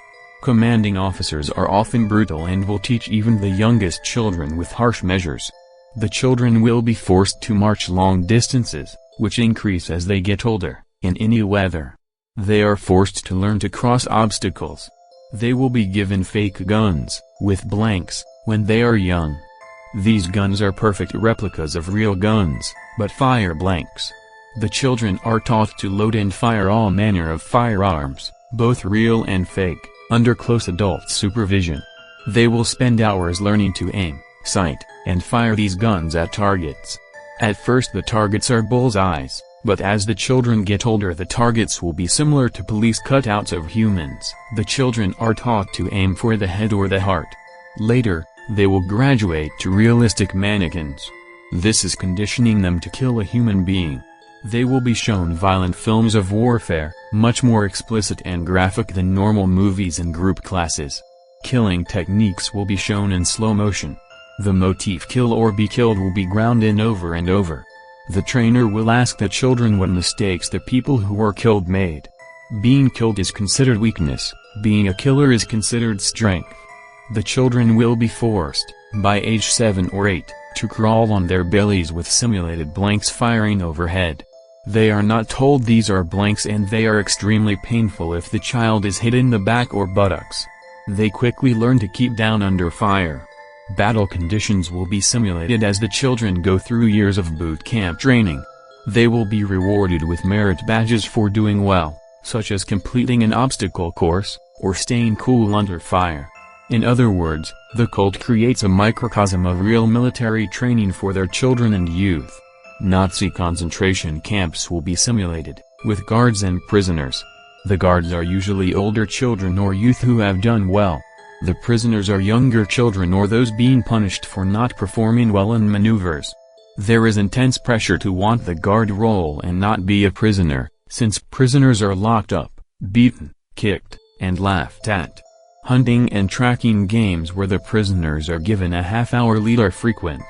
These may also involve the use of specially trained dogs taught to knock the quarry down but not kill them. Older children are taught to handle the dogs, and use them. Youth are taught to help the adults train the dogs. Exercises for older youth will include games where groups compete against each other, and the older team leads, with the help of an adult advisor. Groups that win are rewarded, groups that lose are punished. The youth are taught to leave behind the weak, or slow members. Unfit members are shot or killed, and the youth leader learns to do these tasks. They are taught to bring their unit through simulated battles with other units, and cool, cognitive logic under these conditions is rewarded. The goal is to create cognitive leaders inside the military systems, who are dissociated from emotions under the stress of battle conditions. The youth and their followers are taught and trained in all manner of crowd control. They will see special films that address all possible responses to a military takeover, and the crowd's response. These situations are then acted out during exercises, and the older youth leaders in their units are expected to deal with the different responses. The crowd is coached by their trainers to act in different ways.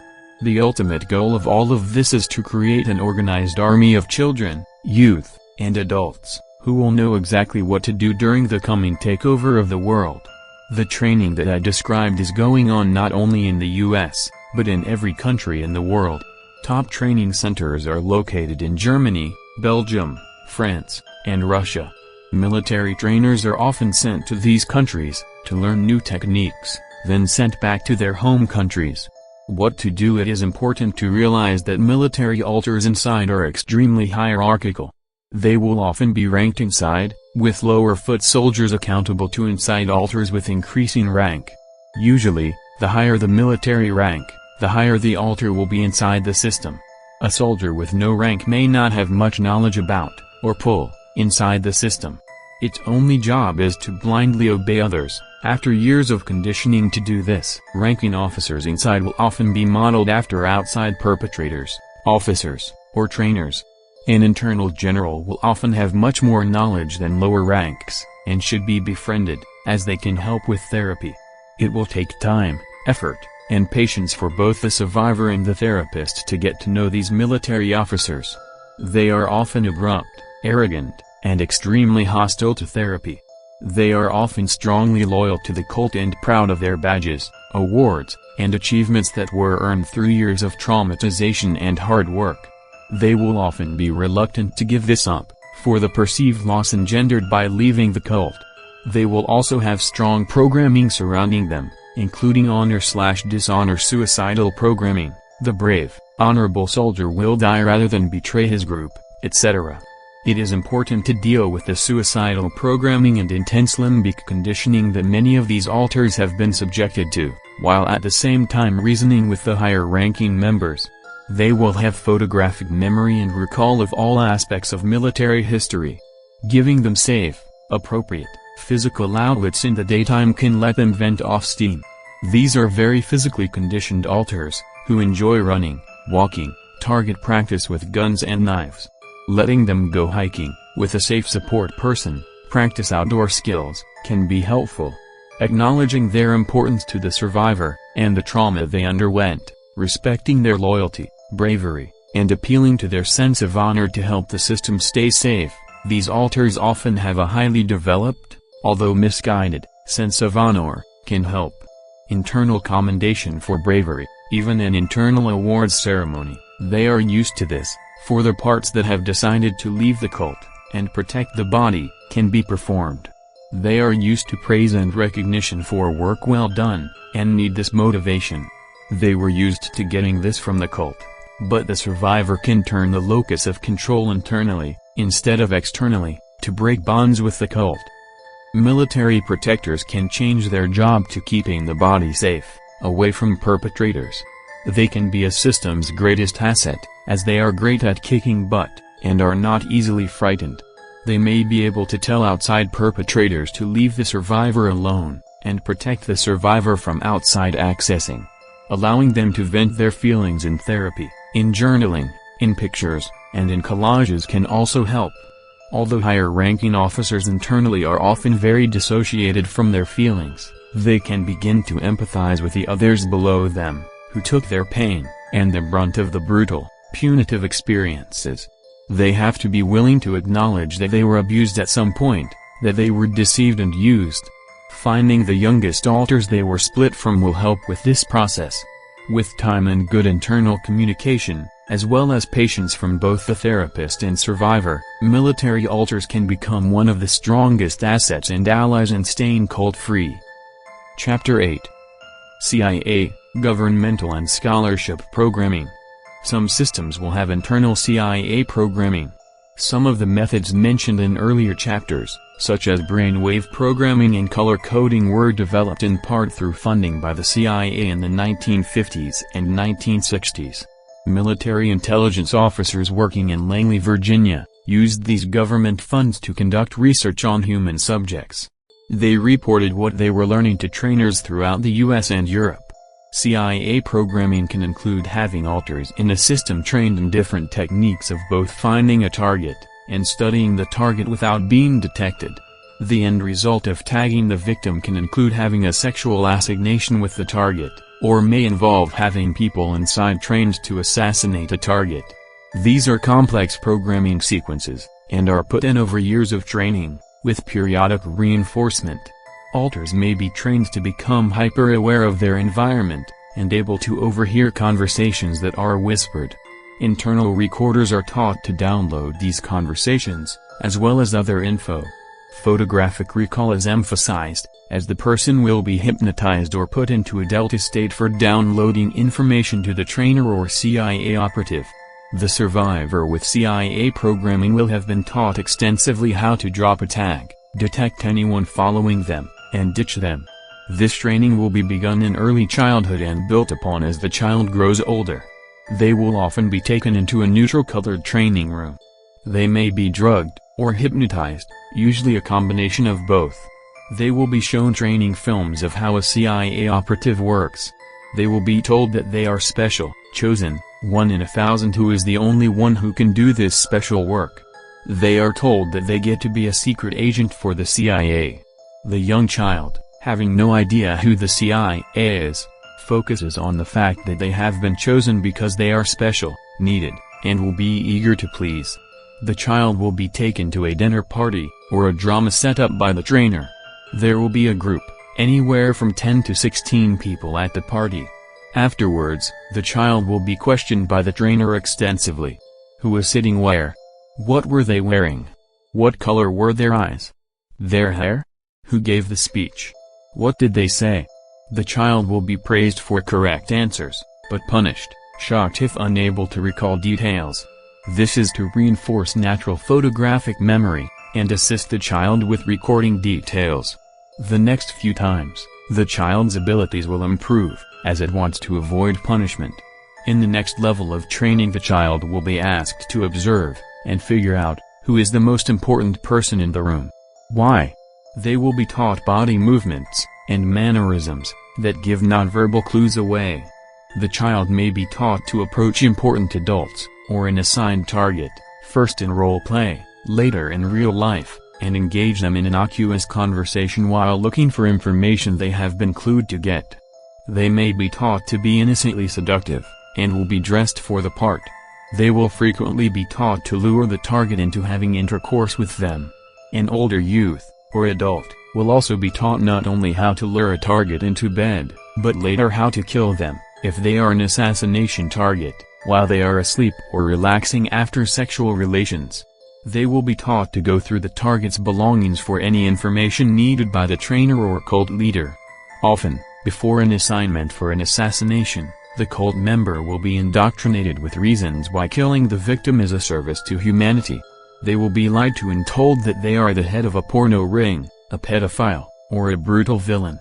This will engage the assassin's natural anger towards the person, and will motivate them, while helping to overcome their natural moral reluctance and guilt at killing a human being. They will be taught how to disguise themselves, with change of clothing, sex, masquerading as the opposite sex, makeup, contact lenses, and get out of the situation safely. They will be taught how to overcome interrogation techniques with extensive training and hypnosis, in case they are ever caught. They will be taught to self-suicide with a pill or dagger, if they are ever apprehended, in most cases. Suggestions: CIA programming will involve the use of sophisticated technology to reinforce its effectiveness, and can be difficult to break.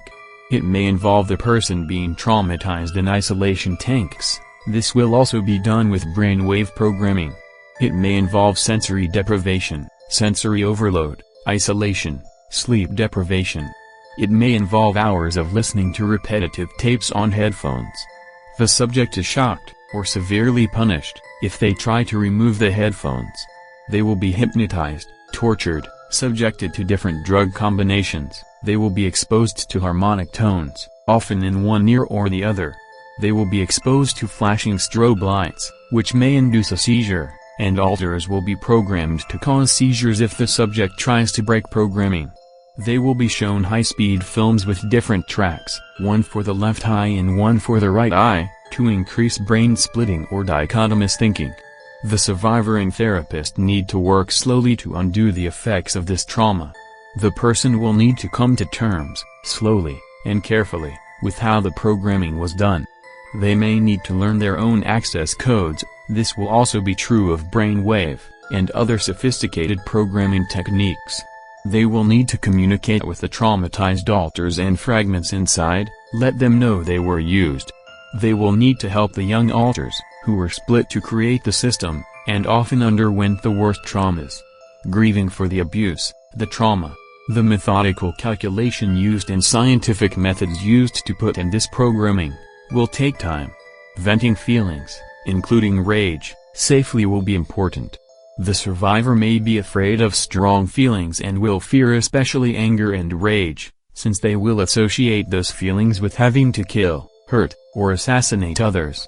Allowing their feelings to be expressed slowly and carefully, being aware that homicidal and suicidal feelings will probably come up, is important. If there is a concern about the ability to control acting out, the client may need to go inpatient in a safe facility that understands mind control and cult programming. They will fear being labeled psychotic since the programmers told them that they would be called this, and locked up forever. The worst thing a therapist or hospital can do in a situation like this, is play into those fears, or label the person psychotic.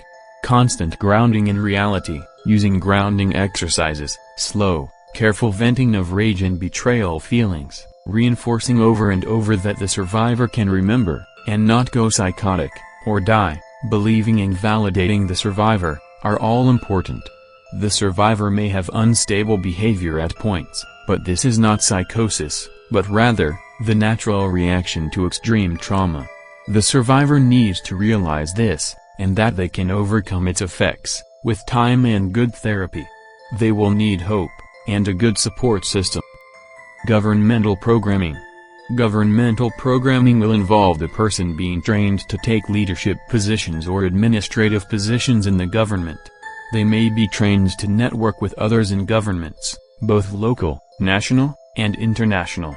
The Illuminati's stated goal is to infiltrate, and eventually cause the downfall of, all major governments in the world.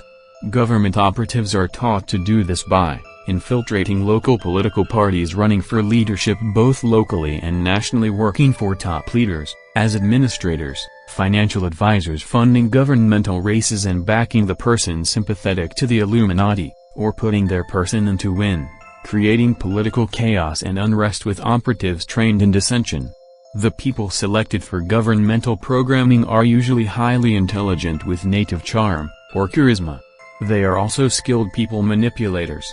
These abilities may be enhanced through programming, encouraging the person to project a persona that will draw people to them. They are also taught finances extensively. This programming is done by hypnotizing the person, whether child, youth, or adult. It is usually initiated in late childhood in suitable candidates, and inducing deep trance with drugs. The person is shocked, then told the trainers and cult agenda for the person. They are told that they are very special to the Illuminati, and will be one of the people who helps change world history. They are told they will be rewarded with wealth, popularity and power for achieving the cult's agenda. They are told, and shown, what the punishment for disobedience is. They are shown training films about government, how it works, national and international affairs. They will meet with special teachers, who coach them on the inner political workings of the group they want to infiltrate, including the power structure and strengths and weaknesses of key players. They will learn any languages necessary for their position. They will go to university, or get any training and education needed for credibility. They will receive special scholarships to finance this, if needed. They are given opportunities to practice their skills at infiltration, information gathering, people manipulation, and politics in setups, and later in real situations. If they need to learn to control the media, they will learn methods to do this. They will have extensive backup and coaching during their entire career. Suggestions. Governmental programming is quite complex, since it ties in with the person's natural abilities. They may not be able to separate themselves easily from the role that they perform and often will only feel that they are acceptable when they do their job. They may find it difficult to believe that their career, friendships, marriage and contacts have been secretly guided by the cult for most of their life. These parts may feel offended, betrayed, or furious when this realization hits. They will also find it difficult not to use the manipulation skills that come so naturally, both on their therapist and themselves, to dull the pain that the truth may bring. The person and the alters that have undergone this type of programming have a lot to lose if they give up their roles and persona, and need to count the cost of getting out and acknowledge the difficulty of doing so. They will need to grieve over being used, and for the false interpretation of reality they have believed all their lives. Listening to other parts inside and acknowledging the reality of the cult abuse will be important steps in breaking free. Success in a new career in the person's daily life will also help restore a broken self-image. Scholarship training. The Illuminati revere scholarship, especially oral tradition.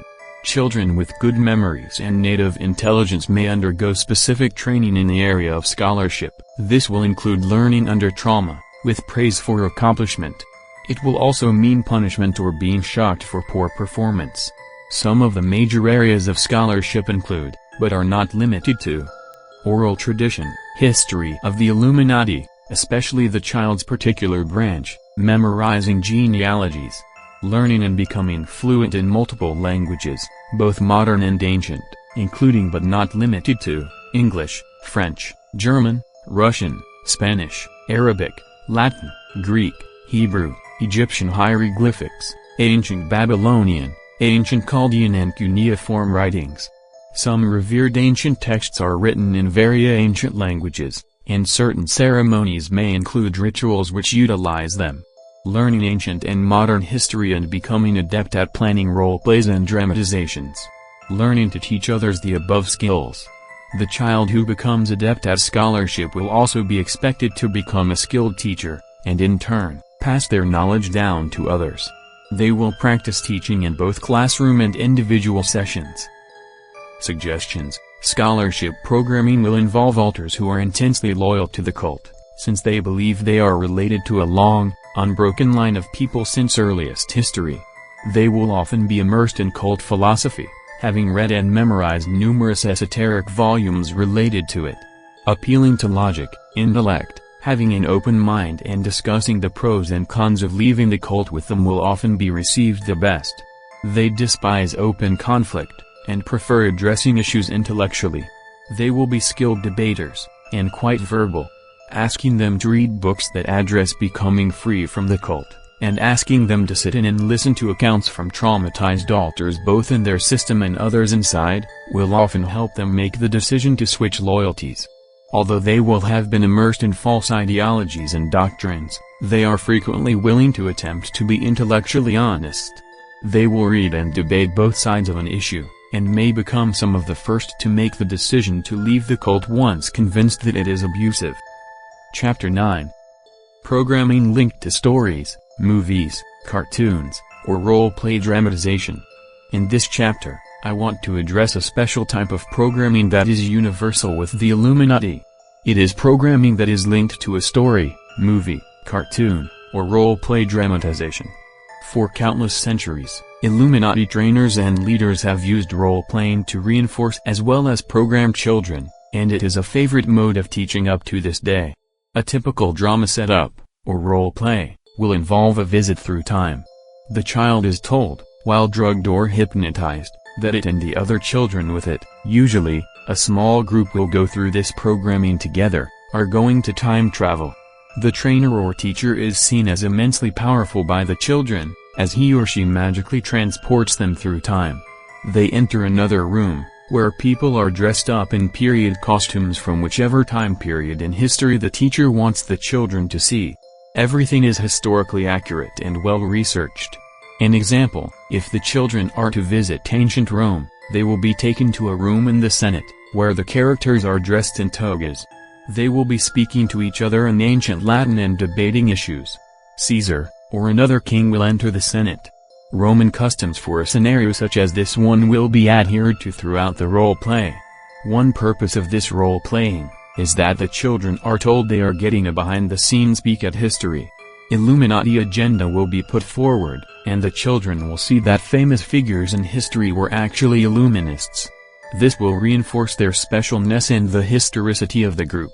It will also reinforce language training, since the scenes may occur in medieval England, or the French court of Louis XIV, etc. The scenes will also contain a moral that builds on programming the children have been undergoing. Maybe they will watch a traitor being guillotined in the French court.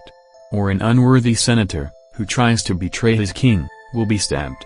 The child may be given a role in the play, such as taking a secret message to the king or queen, to reinforce career programming. The child really believes that they have stepped back into history, and are part of the process of helping create history. With modern times, programming has become more sophisticated with the advent of technology. Before television or movies, programming was often scripted around famous fairy tales, or stories, read aloud by one trainer while the second trainer worked with the child. A good sing-song voice is necessary in a reader.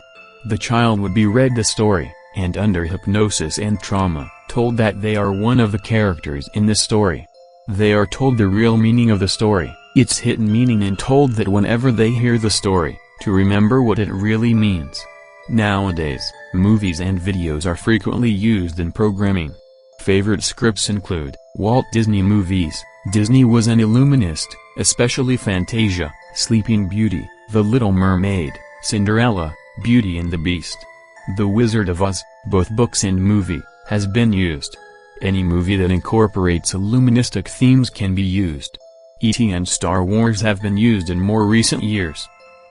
How script programming is done: the trainer will play the movie for the child. The child is told that they will be asked about the movie. This cues the child to use photographic recall about what they are viewing. The trainer may show the child an edited shorter version of the movie, with only parts of the whole, or may show the child a short scene from the movie. After watching the movie, or scene, the child is drugged to relax it, then asked what it remembers.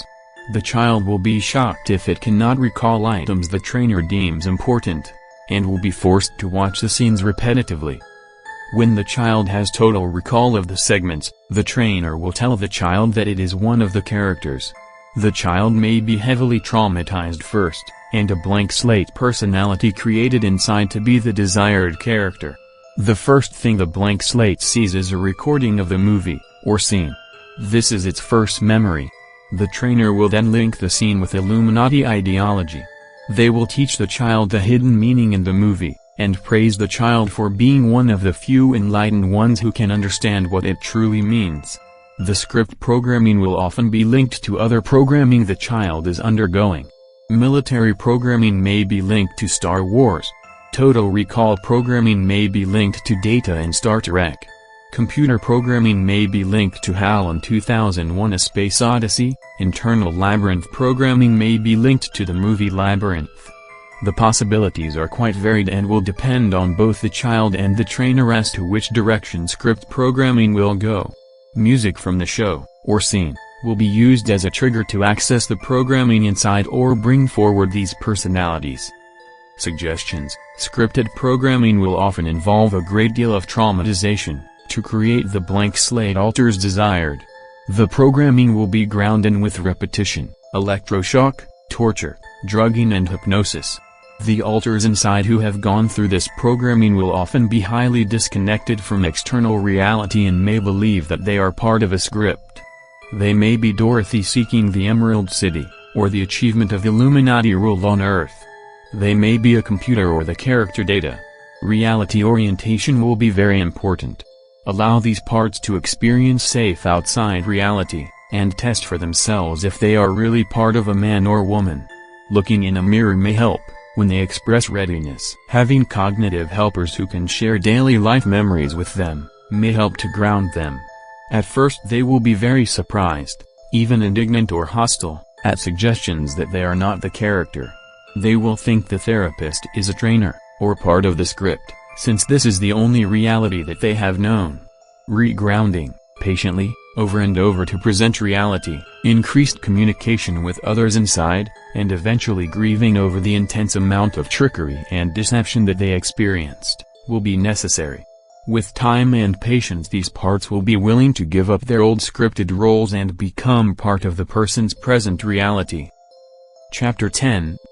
The sixth step of discipline: Betrayal, Twinning, Internal Walls, Structures, Geometry.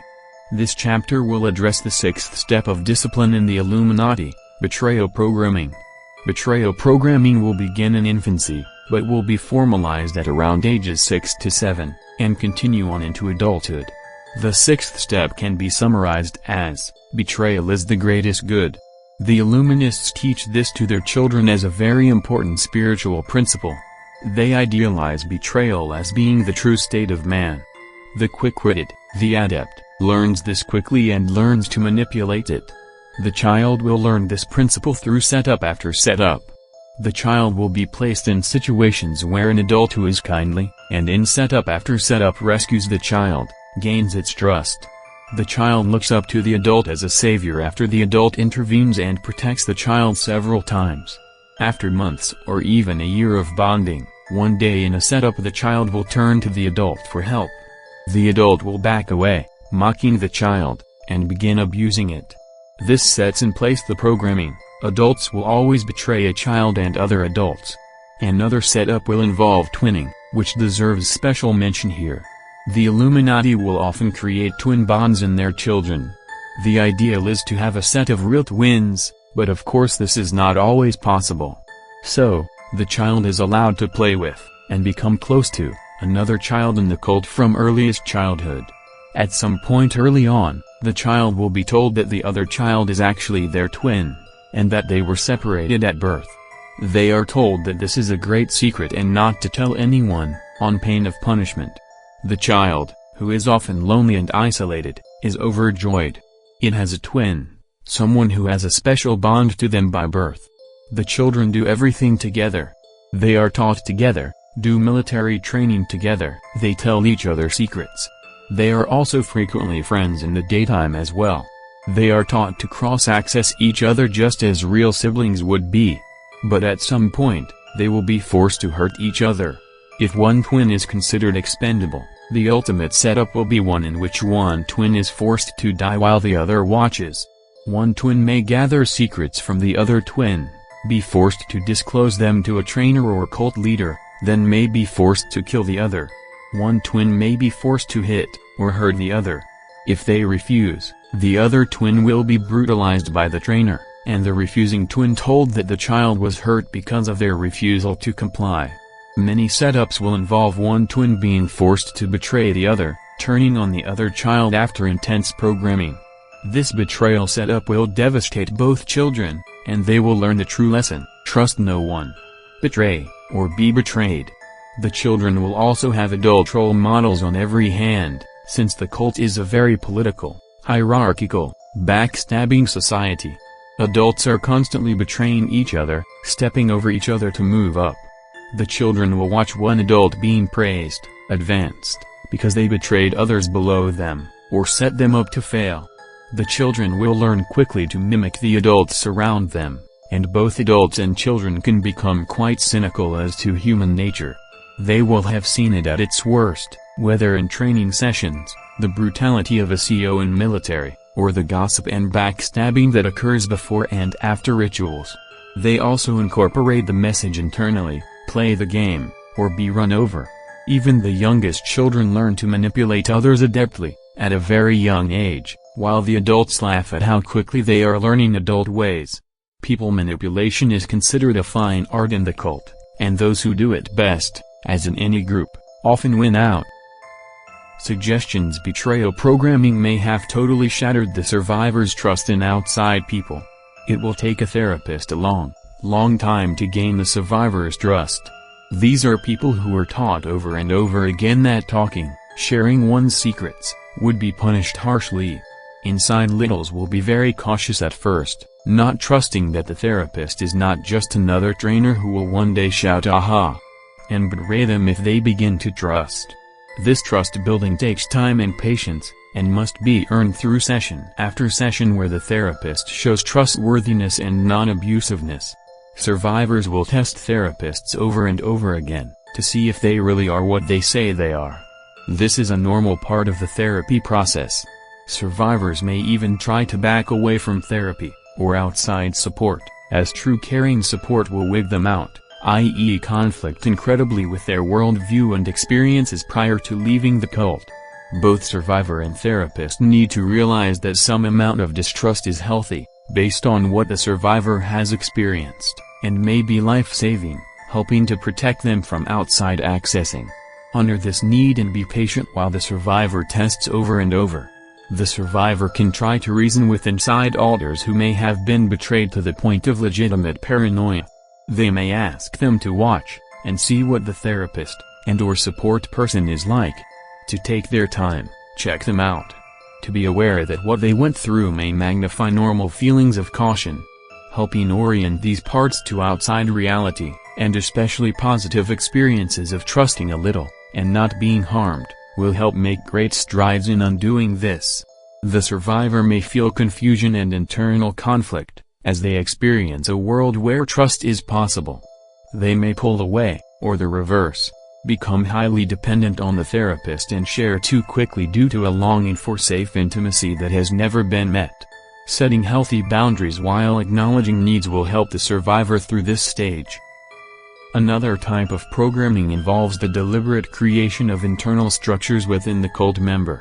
Internal structures, temples, eyes, mirrors, carousels etc. The Illuminati trainers will try to create internal structures within the person's personality systems. Why? They believe this creates better stability.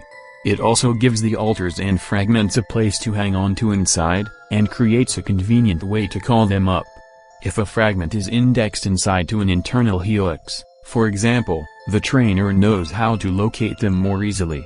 Internal structures will vary greatly depending on the trainer, the group, the region of the US or Europe, and the goals for the individual. Common internal structures will include, but are not limited to, temples. These are often consecrated to principal Illuminati deities, and spiritual altars will congregate here. This may represent actual temples, Masonic or private, that the subject may have visited. Temple of Moloch will be created out of black stone with a fire burning internally. All-Seeing Eye of Horus, one of the most common structures in an Illuminati system, universal. Horus is a deity revered by the Illuminati, and the all-seeing eye internally represents the fact that the cult can always see what the individual is doing. It will also represent being given to Horus in a high ceremony. The eye may be closed, or open, depending on the system status at the time. This eye will also be linked to demonic watching of the person's activities at all time. Pyramids. The Illuminati revere ancient Egyptian symbology, especially mystery religion and Temple of Set teachings. Pyramids will be placed internally both for stability. A triangle, and/or pyramid represents strength and stability, and as a calling place for the demonic. Pyramids and triangles, and the number 3, represent calling up the demonic in Illuminist philosophy. Sun, represents Ra, the sun god. Geometric figures, configurations of circles, triangles, pentagons, etc. Geometric patterns are considered sacred, and are based in ancient philosophy. There may be hundreds overlapping in a training grid for complex systems, which will house fragments in each one. Training grids, these may be simplistic, such as cubes with patterns on them, rows of boxes, or more complex such as helixes, double helixes, infinity loops. Each trainer will have favorites classified as simple, medium and complex, depending on the child and its ability to recall and memorize. Columns, Greek Doric, Ionic columns, often hold time travel programming, with a portal between two columns. Computers, complex, highly dissociated systems with altars and fragments held within a computer system. Robots, may be seen in older systems. Crystals, gems, balls, multifaceted. Used in spiritual systems to enhance occult powers. Altars and fragments may congregate on facets of a large ball. Mirrors, used internally to reinforce other programming sequences, internal twinning, and distortion of reality programming.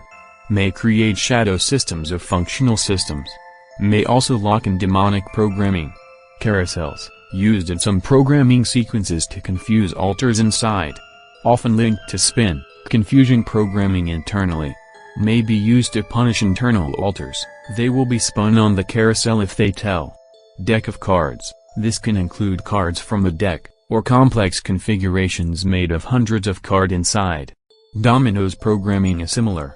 All touch each other, and if person tries to dismantle programming, the deck will fall. Black boxes, represent self-destruct and shatter programming sealed off into a black box to protect system. Should not be opened without careful preparation and good therapy. Mines, booby traps, see above. Spider webs, represent linked programming, with a spider, internal programmer, who continuously reweaves the web and reinforces internal programming and punishments. The web also communicates with other systems. Can also represent demonic linkages internally, woven in. Internal training rooms, used as punishments for internal altars. Will represent external training rooms person has been in. Internal walls, these will often represent very large internal amnesia barriers. The walls may be very thick, impermeable or semi-permeable. A typical use for a wall will be to maintain high levels of amnesia between front or daily living, amnesic altars, and back or cult active altars that contain more of the person's life history. The back may be able to selectively see over and cross past the wall, but the front will be completely unaware that there is a wall, or what lays behind it.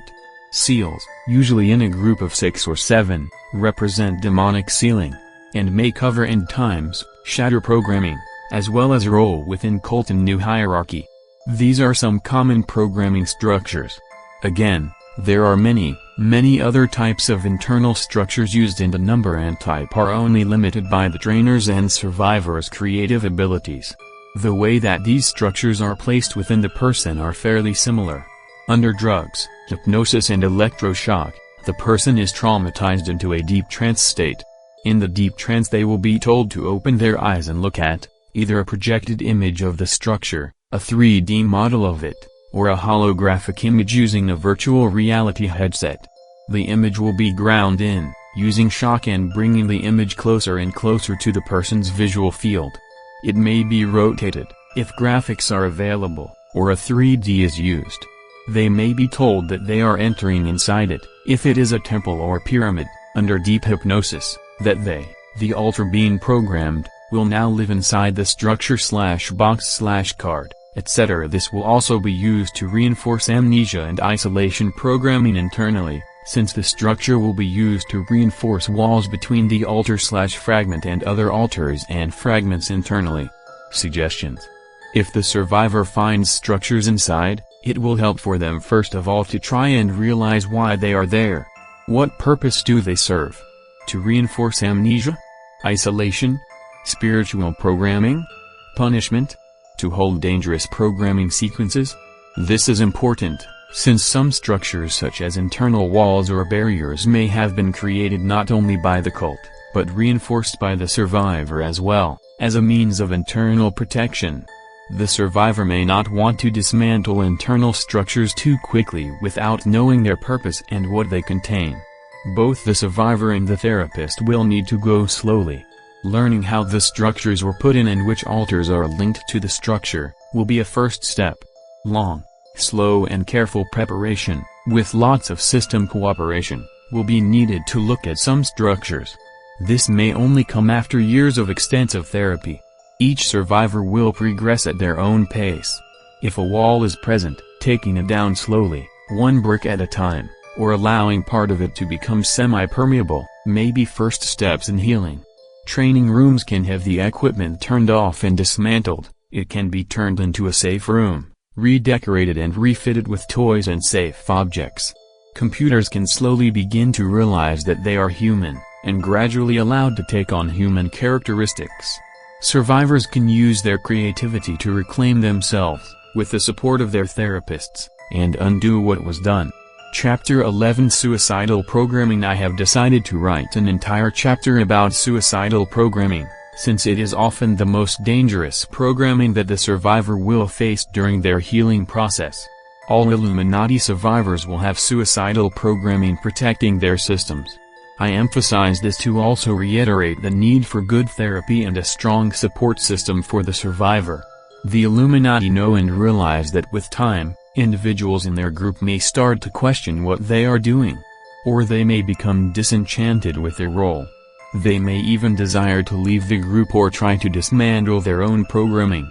The trainers are well aware of this possibility, and to prevent this, will always program in suicidality.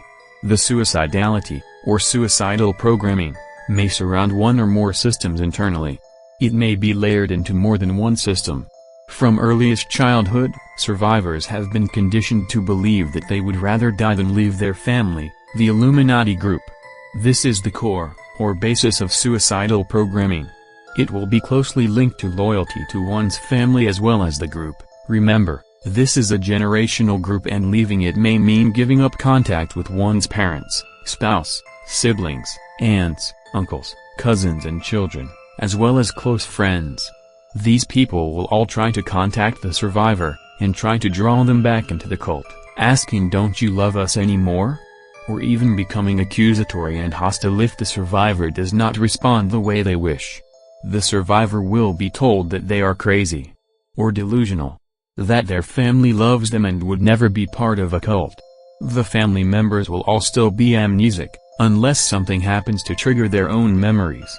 One of the most frequent suicidal programming sequences placed internally will be come back or die programming. A family member may activate it by telling the survivor that they are missed and their family wants to see them.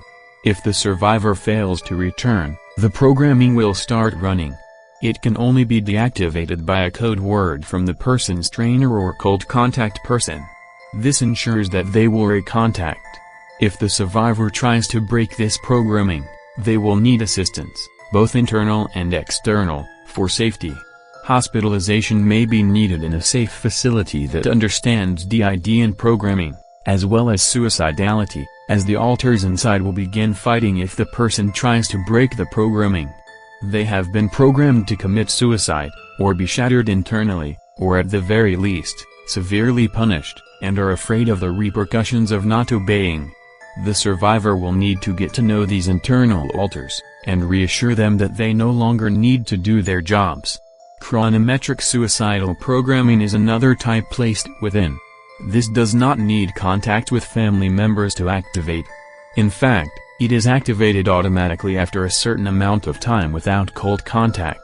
Controller alters and/or punishing alters will have been programmed that if a certain period of time goes without contact with the trainer, they are to commit suicide. They will be told that the only way to prevent this is recontact with the trainer, who knows a command code to halt the program. The time interval may be anywhere from 3 months to 9 months, each system is different.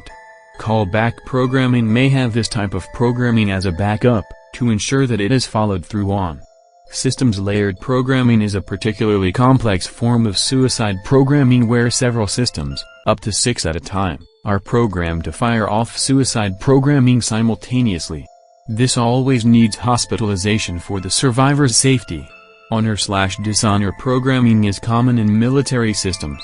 In this, the military parts are told that an honorable and courageous soldier will take his life, rather than reveal secrets or leave his unit. No-tell programming will often be reinforced by suicidal programming. Access-denied programming, which prevents unauthorized access both externally and internally, will often be reinforced by either or both suicidal/homicidal programming. Almost all suicidal programming is put in place to either ensure continued obedience to the cult's agenda, to ensure regular recontact, or prevent the individual or an outside person from accessing the person's system without authorization, i.e. the correct access codes, which the trainers are careful to use at the beginning of each session. It will frequently block therapy, as the survivor will be terrified, and rightly so, of dying if they reveal their internal world, or disclose their history. Suggestions. First, both the survivor and the therapist need to find out what suicide programming is present. It's a safe bet it's there, no need to ask if it is present. Internal communication, and finding out which alters or fragments hold suicide programming will be important. Physical safety, whether with a safe outside person, or inpatient hospitalization, while working on suicide programming is extremely important, as this programming may either drive the survivor to self-destructive behavior, or back to the cult. Dealing with suicide programming assumes that the survivor and therapist have initiated good system communication internally. This is extremely important, since the survivor will need cooperation inside with dismantling suicidality. Letting alters inside know that they no longer have to do their job, that they can change, may help. Reality orientation, letting them know that if they kill the body, that they will die, may also help. Many times, these parts have been deceived into believing that they themselves will not die, if they do their jobs. This means they need to hear the truth. Having controller alters, high alters with pull inside the system, agree to help the therapist dismantle the programming will help. But be aware that some internal suicide sequences will be put in that even controllers cannot dismantle. Creating a safety committee inside whose main job is to keep the body safe and ask for help if suicidal programming begins to kick in, before acting out occurs, will also help tremendously. As the survivor develops trust with their therapist and realizes the value of life, and that life can be much better than it has ever been before, they will become more willing to reach out and ask for help if they become suicidal. The survivor may also find that they encounter core despair. This despair may have been used by the cult to run suicidal programming, but it is not programming itself. A very young core split may have taken many of the feelings of despair, hopelessness, failure to thrive and desire to die, that the child felt growing up in a horribly abusive atmosphere. This is not programming but true feelings, and it will be important to differentiate this from programming. If core despair comes up, The altar containing this may also report having been trained to not suicide, or give up. The trainers will do this, if despair begins overwhelming the subject at an early age, to prevent the child's suicide. The survivor's cognitives, helpers, nurturers, will all need to be gathered together to help this part of the core heal. There will be intense, and rightful, grieving and anguish for the immense pain that young child suffered. Hopelessness will come out. It can help if alters with happier memories can try and share their memories with this very young part. External support and caring can also make a big difference. Healing the immense pain held by this core split will take a long period of time and should not be hurried. Antidepressants can help, as the depression may be shared through all systems. Messages of hope, new and positive experiences can all help the survivor work through this type of programming, as well as journaling, poetry, artwork and collaging the feelings. Time, patience, support, the ability to vent feelings in a safe manner and physical safety when needed, will all help immensely as the survivor works through these issues. Chapter 12. Preventing reaccessing of the survivor. This is by far one of the most important chapters I have written in this book. Why? The programming cannot be consistently successful if the person is still in contact with the abusers. Survivors will take one step forward, then will find themselves knocked down internally. All the hard work and therapy will be undone or set back. They and their therapist will find that they have trouble finding internal alters. Whole systems may shut down. A child-presenting system may come out. Confusers and scramblers will take over therapy sessions and blockers will block therapy. No one chapter can ever be totally comprehensive in how to prevent reaccessing. What I will share are some of the more common ways that the cult and trainers will try to reaccess individuals, and give some techniques on avoiding this. The cult has a vested interest in keeping its members. After all, it has spent generations telling its members that if they leave they will die, be killed, or go psychotic. It makes them quite unhappy to see someone who is quite alive and very clearly not psychotic leave. It also makes their more restive members question the truth of what they have been told if they see someone get out. Having a member leave may break the hold of some programming in other members. Trainers especially hate to see anyone leave, and grind their teeth over this problem at night. People leaving the cult is considered a training failure and the trainers may be punished severely. So, the cult has come up with certain ways to keep their members with them, willingly or unwillingly. These include, but are not limited to, phone home, phone programming. The individual will have personalities whose sole job is to call and report to the trainer or cult leader. These are often young child alters who are eager to please, starved for attention and nurture, and who are heavily rewarded for calling back in. Any survivor who attempts to leave the cult must deal with the urge to phone home, to phone their abusers, to phone their friends who are in the group, to phone their parents, siblings, cousins, or aunts. This urge may become overwhelming at times and worst of all, the survivor may be totally amnesic to the fact that the people they are calling are cult members who are urging them, in code, to come back. Common phrases used include, your family loves you, misses you, needs you. So-and-so is ill and needs to see you. You are so special to us. You are so valuable. You need to come see us. Why are you so distant? Why haven't we heard from you lately? The list goes on and on. Sweet, kind phrases with double meanings, placed in the person during training sessions. Trainers are not stupid and know that if cult members said come to the ritual meeting at midnight next week, the survivor would run the other way, and be validated as well that they are not making things up. So, they ingrain code messages behind innocuous phrases such as described above. These, and other messages, are meant to trigger recontact programming.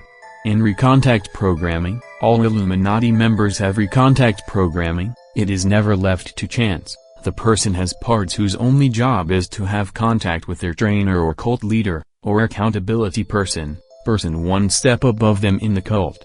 These parts are heavily programmed under drugs, hypnosis, shock, torture, to have recontact. The individual will feel restless, shaky, weepy, afraid if they try to break this programming. It will often be linked or joined into suicidal programming. See previous chapter for more on suicidal programming. They may experience PTSD symptomology, or even flood programming, and internal self-punishment sequences, as they fight this programming internally. Siblings are often cross-trained to access each other with special codes. Remember when may initiate this. I love you, or your family loves you, can also be used. Phrases will be individual, depending on the person's family members and background. Certain clothing or jewelry worn can be used to draw a cult loyal system, such as a color-coded system, or jewel system, to the front. The person must physically resemble the person the individual was keyed into during the programming sequence, to prevent inadvertent popping out of altars by anyone wearing a ruby pin, for example. This kind of cueing will be based on sight recognition of a person, plus the clothing color or jewelry being worn a certain way.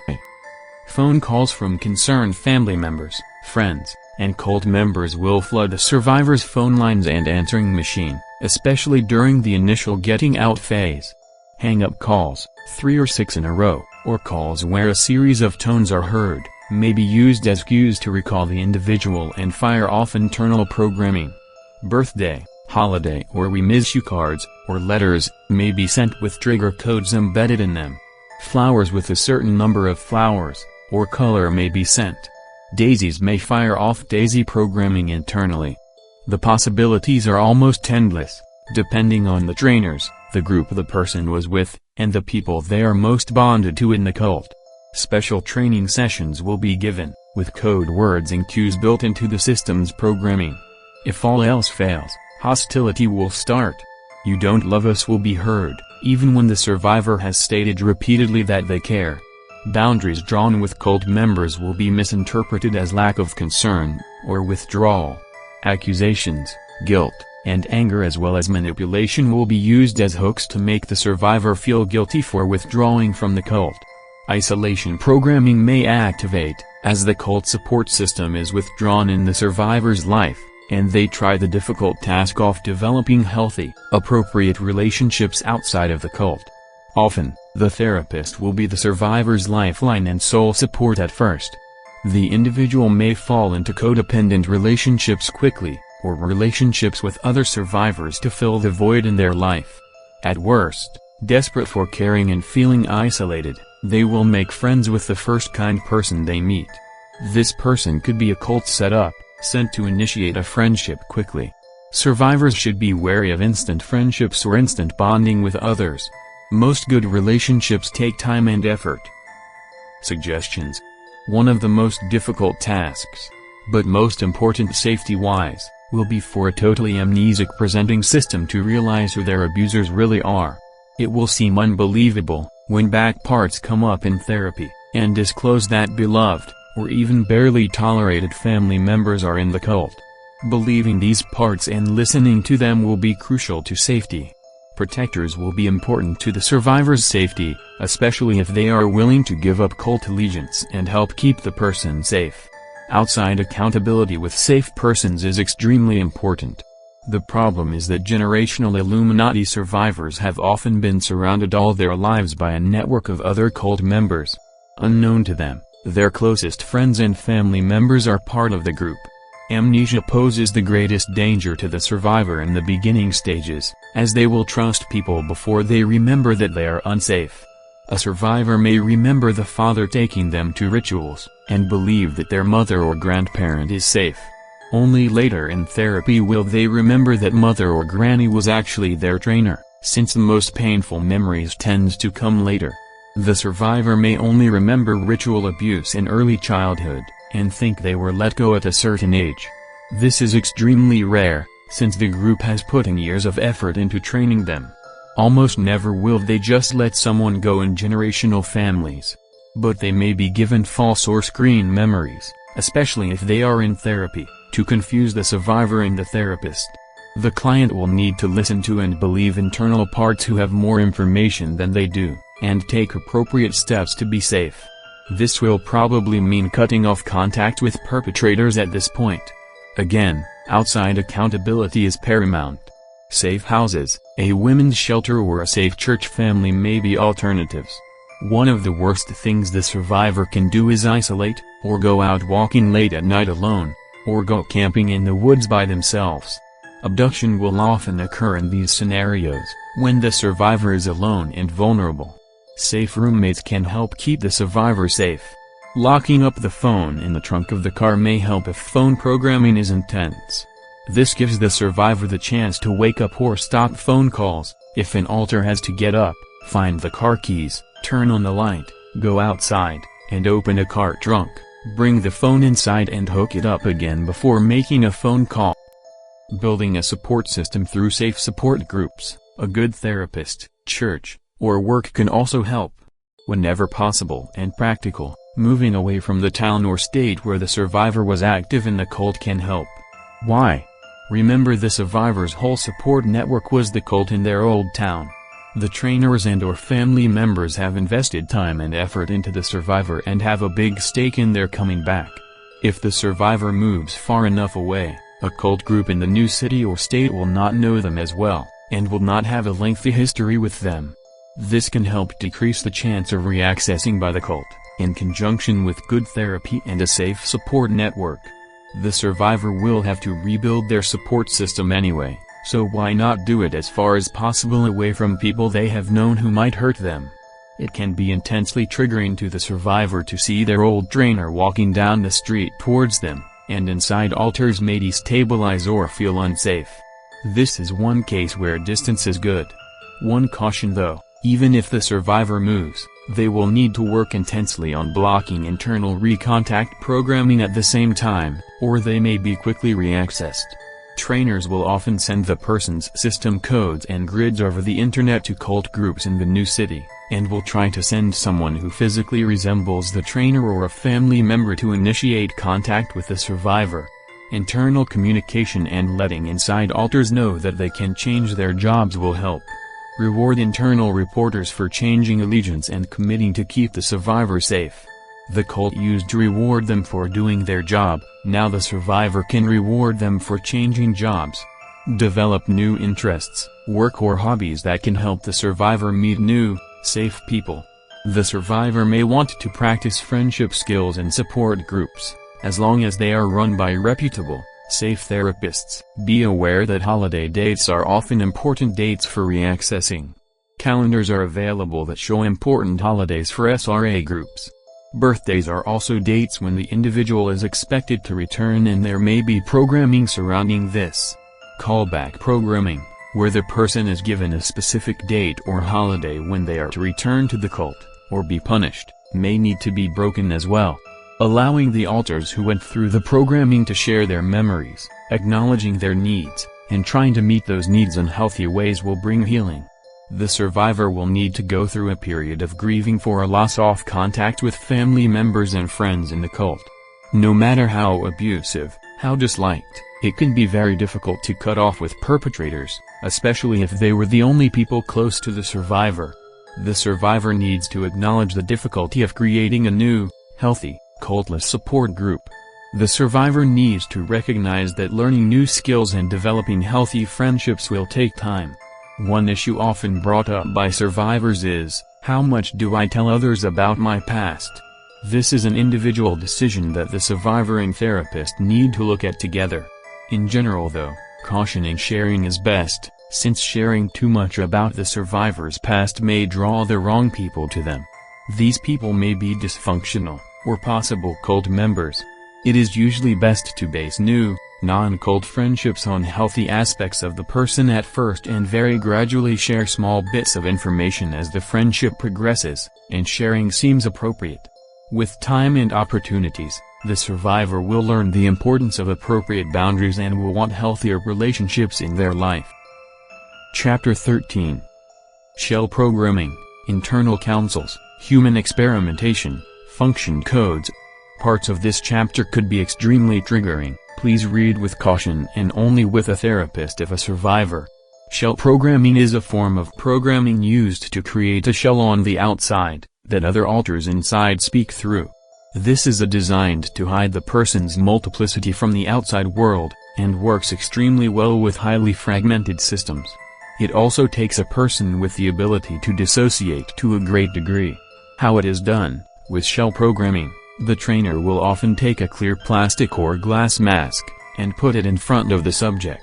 They will be extremely traumatized, shocked, drugged, and told that they, the altar or altars in front, are the mask that they see. Their job will be to be a shell, or voice, to cover for the others behind.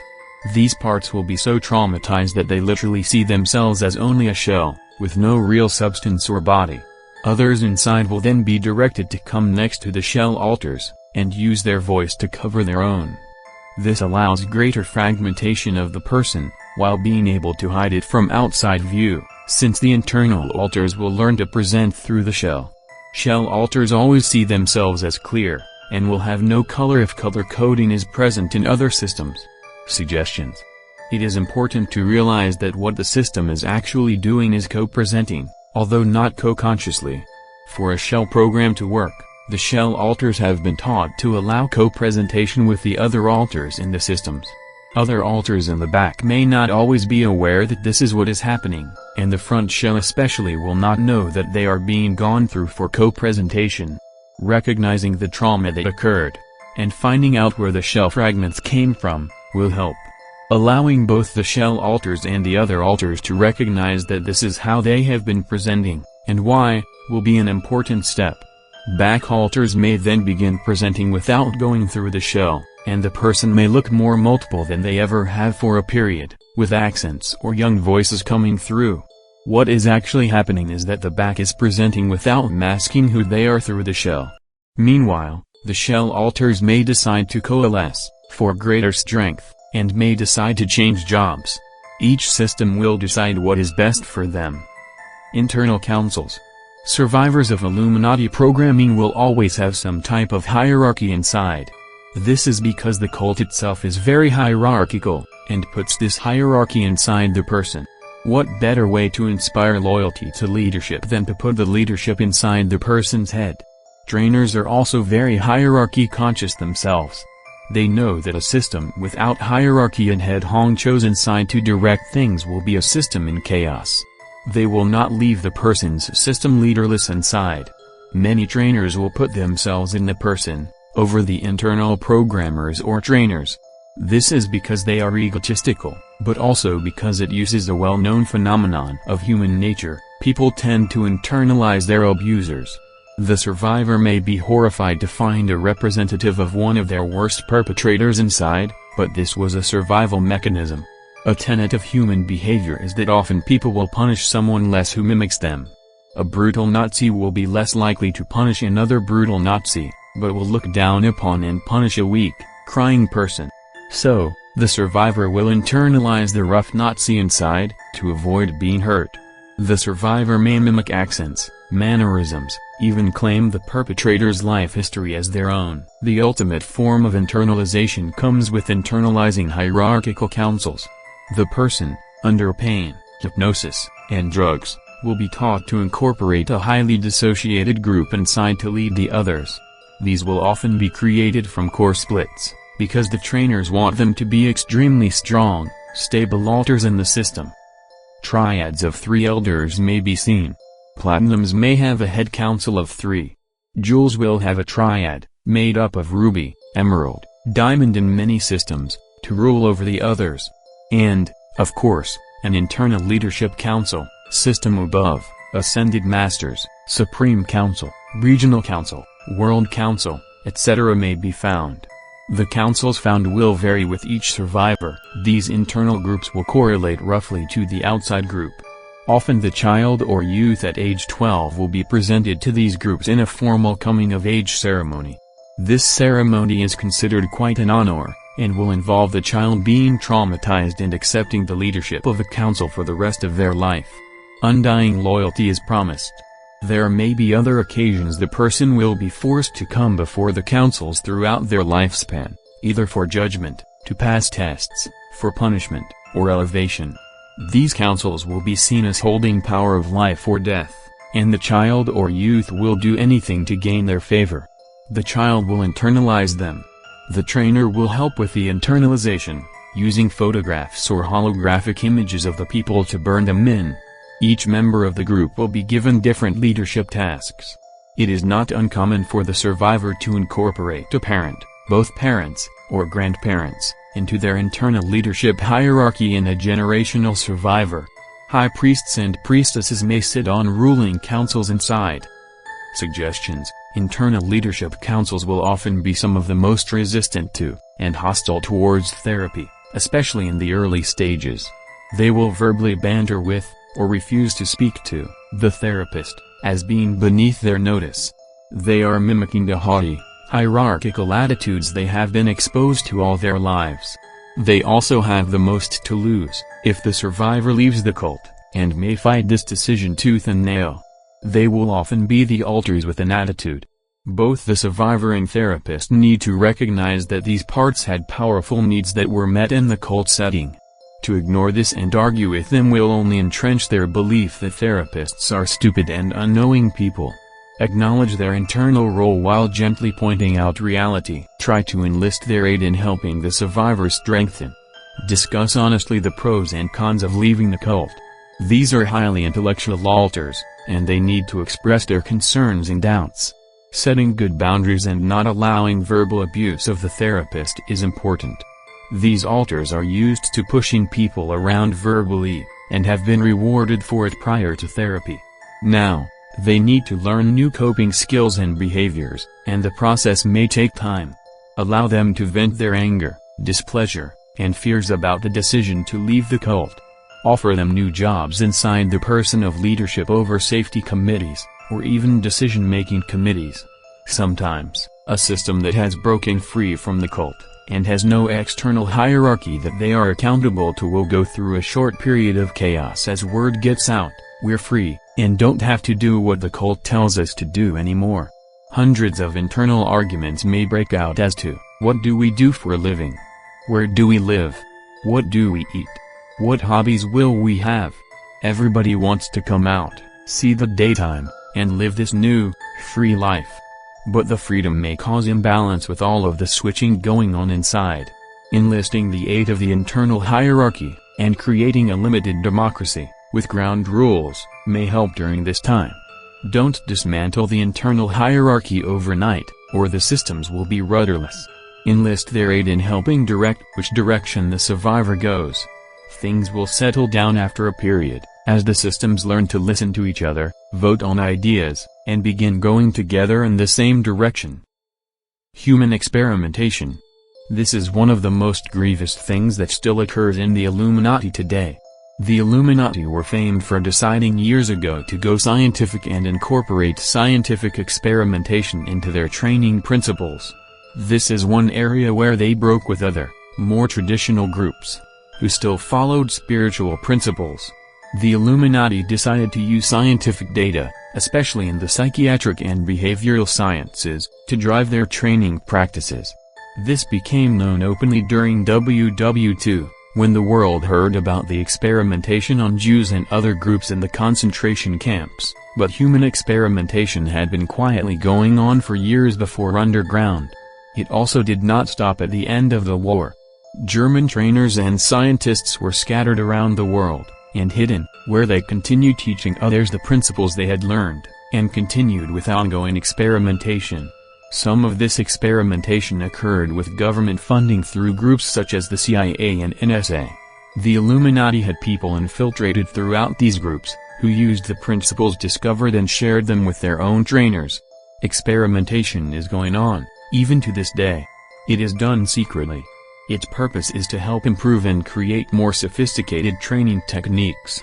To prevent programming failures, or PFS as they are called in the cult. Many survivors, if not all, will have been told that they are only an experiment. This may or may not be true. Trainers like to tell their subjects that they are experiments, even if they aren't, for several reasons. It creates immense fear and helplessness in the subject. The thought is, if this is an experiment, I will have to work really hard to survive this. It devalues the person immensely. They will feel that they have no real value as a human being, that all they are is an experiment. Someone who feels devalued doesn't care, and will be willing to do things they wouldn't if they felt some value, some humanization. It gives the trainer added power, as they are the one who can begin or stop the experiment. Almost always, when the person is told they are an experiment, it isn't really true. When trainers and cult members really do experiments, the subjects are never told, because it could bias results.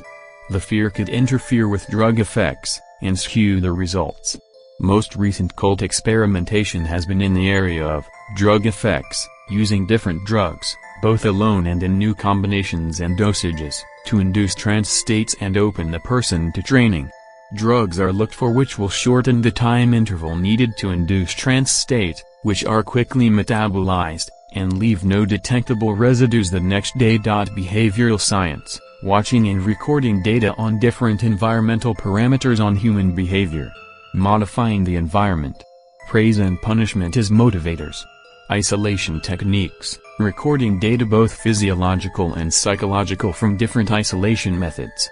Removing, adding, combining different methods of sensory isolation, and the effect of each. Effectiveness of virtual reality in implanting programming. Effectiveness of new disks created to put programming in. Cult graphics and computer experts will work to create better and more effective VR disks, which are tested on cult subjects for their effectiveness. The cult wants more and more standardization, and less room for human error and weakness, in its training techniques, which is why it is going more and more to high-tech equipment and videos. Attempts to break programming, cause program failure, recording what is effective, what isn't, and develop new sequences to prevent PF. Subjects under hypnosis are ordered to try and break certain internal programming sequences. The ways they go about this, and what seems effective, are shared with the trainers, who then create new programs to prevent degradation of programming from occurring. Harmonic/light, sensory deprivation and overstimulation and the effects neurologically and physically. New combinations of sensory input are always being tested to see which achieve the most lasting results, and can be done rapidly. The cult is always trying to find new, better, faster methods to break down subjects, put programming in, and prevent the programming from failing. This has been the emphasis in most research it has done. The results of this research is shared worldwide, both by internet, phone calls, and international trainer conferences, where trainers worldwide share the results of what they are finding. New techniques are incorporated by other groups which are eager to find out what is being discovered. Suggestions: if you have experimental programming, realize that the alters who are using it are heavily traumatized. They also will feel devalued, less than human, and this was reinforced heavily by the trainers who worked with them. They probably weren't used in initial experiments, as described above, but may have been used in second-level experimentation. I will explain what those terms mean. Top trainers and leaders will initiate an experiment with a new drug. They will learn to triturate dosages, and record all observable facts on hundreds of subjects. After enough data is gotten, they will then clear it for use by trainers and local groups. It will then still be considered experimental, but will be second level, instead of first level experimentation. At this point, all trainers and local groups will be told to record and report any adverse reactions to the drug, any usual dosages needed, etc. This data is collected in databanks. Yes, the cult is now in the computer age, inside of encrypted files, which will then be sent to a central base in Langley, Virginia. Alters used in experiments, or told that they were experiments, need to realize they are valuable. They will need to realize they went through intense programming, and be allowed to vent and discuss their experiences. The fear related to believing they were an experiment needs to be vented appropriately. They will be angry at the dehumanization, intentionally, and coldness of what they went through, and quite rightly so. They may rail against the effects in their life now of the experiments and procedures they went through. A warm, empathetic therapist, who listens, and believes, and does not discount what they went through, is invaluable at this point. Allowing internal cognitives and helpers ground parts who went through bizarre sensory experiences, and creating grounding committees inside will also help. Extra support may be needed while dealing with experiences and feelings of this intensity. Function codes. Trainers will place within the subject's systems a special way to organize the fragments that are related to the job they were trained to do. These are called function codes, and there are three main types. Command codes, these are irreversible commands, put in at the limbic level of conditioning.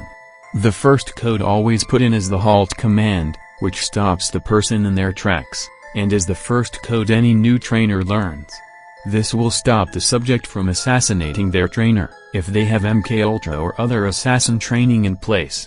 Other command codes will include system destruct codes, suicide, shatter codes, erasure codes, and anti-suicide codes.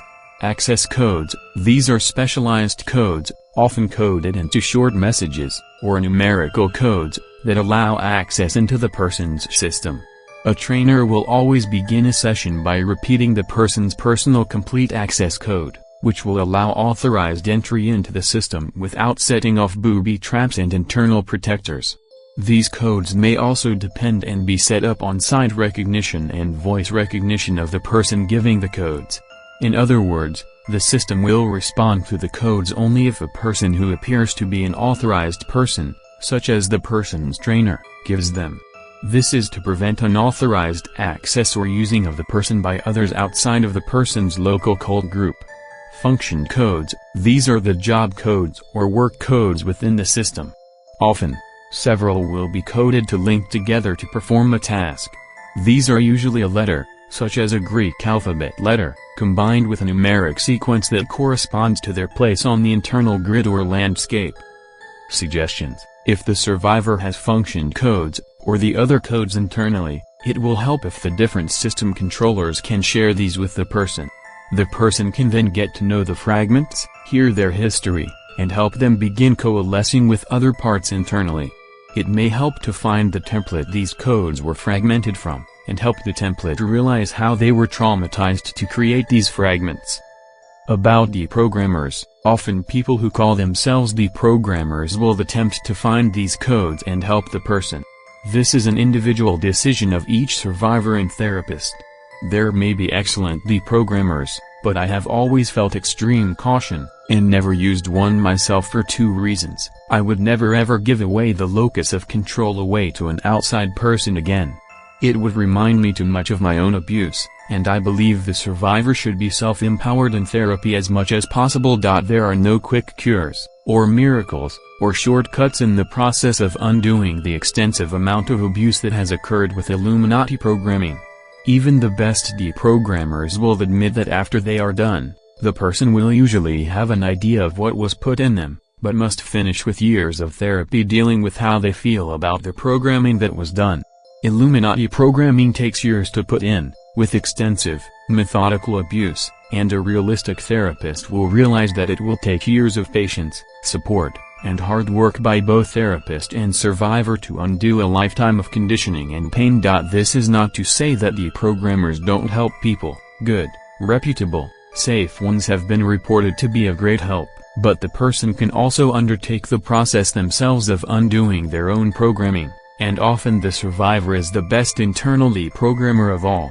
They know their inside people and what motivates them, better than anyone else. Chapter 14. Spiritual Programming. Note, this chapter includes discussion of both cult and Christian spirituality. Do not read if these themes are triggering. Any discussion of Illuminati programming would be lacking if it did not address spiritual programming. Most of the previous chapters have dealt with scientifically based, organized, structured programming. But the Illuminati are first and foremost not scientists, but spiritual. The very foundation of the group is based on the occult. And they go to great lengths to grind in these occult beliefs in their people's systems. The amount of spiritual programming in the person's systems will vary from person to person, and depends on the individual group, their religious heritage, the leader's beliefs, and the trainers in the group.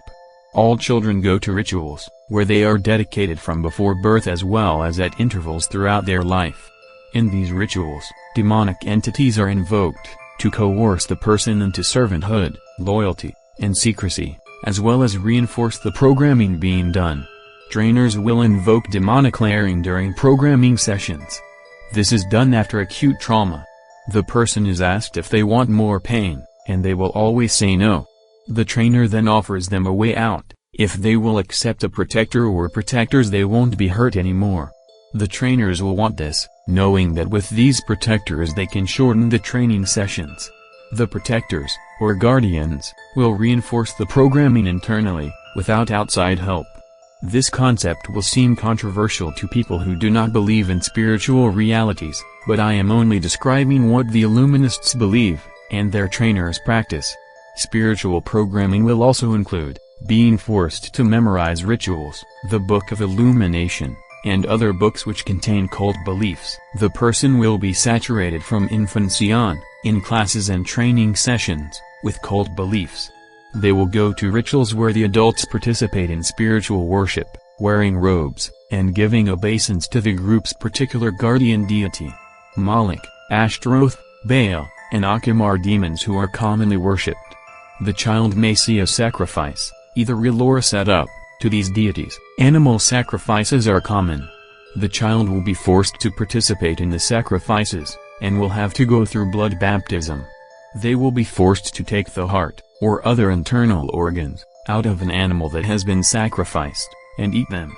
The adults, and leaders of the group, will place their hands on the child's head, while it is drugged, and invoke demonic entities. One ritual which is actually programming is the resuscitation ritual.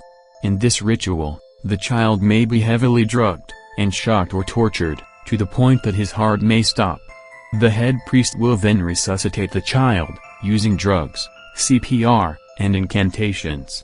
When the child comes back, and is awake, he or she will be told that they were brought back to life by the demonic entity that the particular group worships, and that now the child owes it their life. They are told that if they ever tell, or try to get the demon to leave, they will return to the lifeless state they were in prior to resuscitation. Spiritual healings due to the demonic are also common. Injuries caused by torture, or programming sessions, or even military exercises, will be healed almost instantaneously during invocations. Dual programming will often have demons loyal to the generational family spirits layered in. These are called the family jewels. The demons guard them and help protect the programming surrounding them. In a sense, every ritual that a young child is part of, is an intense programming experience, as the child observes the adults surround them, and imitates their behavior. The child will be severely punished if it falls asleep, and will be told that demons will kill it if it goes to sleep again during a ritual. They are taught to be completely silent, no matter what they witness during the rituals. The child will witness things that seem utterly unbelievable, including faces appearing transformed by the demonic, channeling, other voices coming out of a leader's mouth, reading of members, telling the future. Group guidance will often be given through channeling of a strong spirit or principality. Members who can channel powerful spirits and survive are respected, and their guidance will be looked for. Some groups will use scriptures negatively or program the child to hate Christian symbols and theology. Other groups will encourage the amnesic front to embrace a Christian lifestyle, while forcing the back altars to renounce and blaspheme the choices the front has made, to separate the two altar groups even further.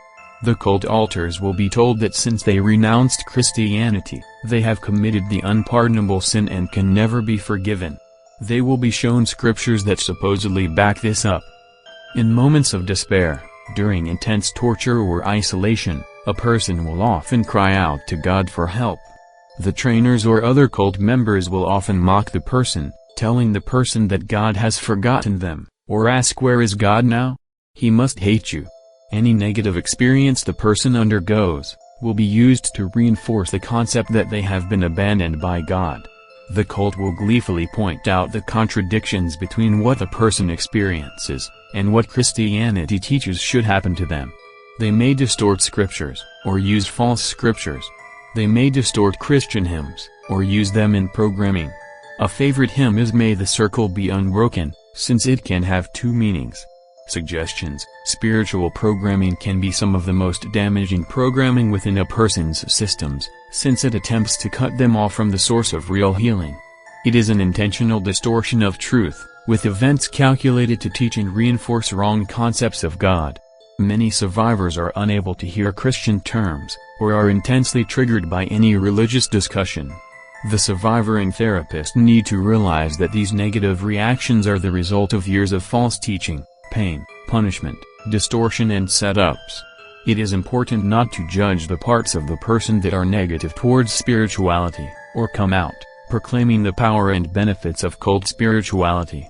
The survivor's front may be horrified to hear or learn about parts that have these feelings, especially if they are a strong Christian. These parts inside are sharing the only reality they have ever known, and need time and patience to ground, and experience reality outside of the cult setting. Demonic oppression may need to be dealt with, and even deliverance, to bring relief to a system that is being terrorized by the demonic. Each therapist and survivor will need to come to terms with their own spiritual beliefs. I personally believe that a therapist needs to consider the possibility of the demonic, since this is what the survivor has been exposed to all their life. The cult certainly does believe it is real, and anyone who has been involved in a cult setting will have had experiences that are inexplainable by normal rational scientific principles. The survivor needs hope and healing. A positive spirituality based on love, gentleness, forgiveness, that is the opposite of the coercing, punitive, negative spirituality the survivor has known, will help immensely in the healing process. A spiritual belief system that offers hope, healing, grace, mercy, and affirmation will often give the survivor the support they need to go on during the often difficult process of healing. Chapter 15. Core Splits, Denial Programming. The last 5 steps of disciplined virtual reality programming. Virtual reality programming, VR, is a form of programming that has become more and more widely used in the past few decades. It involves the person being placed in VR headsets and suit while a cult-created VR disc is used to run the program. It can be used to create 3D and holographic images, and especially is useful in scripted programming and target practice sequences for assassin training. Under hypnosis, the person will really believe they are in the scene. Virtually any scenario can be recreated. Images to be burned in will be shown on the VR disc, and reinforced repetitively during the programming sequence. Some trainers feel it removes the element of human error in training, and use it quite extensively. VR programming, like any other programming, means going inside and finding out the distortions that were placed in the parts that went through the programming, allowing them to see how they were deceived, and dealing with the trauma associated with the programming. Denial programming. Denial programming begins with the first experiences the infant goes through in life. The child has been horrendously wounded and traumatized, yet the next morning, the adults around him are acting normally, as if nothing had happened. They are modeling a lifestyle of denial for the infant and young child. This is reinforced later by the child being told, "It was just a bad dream." Oh, how the child wants to believe this lie. It makes the pain less to think it didn't really happen, it's just your imagination, it isn't really happening, which is again embraced as an escape from the horror. Denial will also be fed by the adults around the child, telling them that they will never be believed if they disclose. There will be setups to teach the child what they see and hear, and to teach the child to trust outside adults to tell them their reality. A typical setup will go like this: the adult will hold an object such as an orange in their hand, and ask the young child, about age 2 or 3, "What is this?" The child will quickly respond, "Oh, an orange." The child will be shocked, and told, "No, it's an apple." The child will be confused, because what they are looking at is obviously an orange. It is the color orange, smells like an orange, looks like an orange. The question will be repeated. The child may answer again, "An orange," and will be shocked again.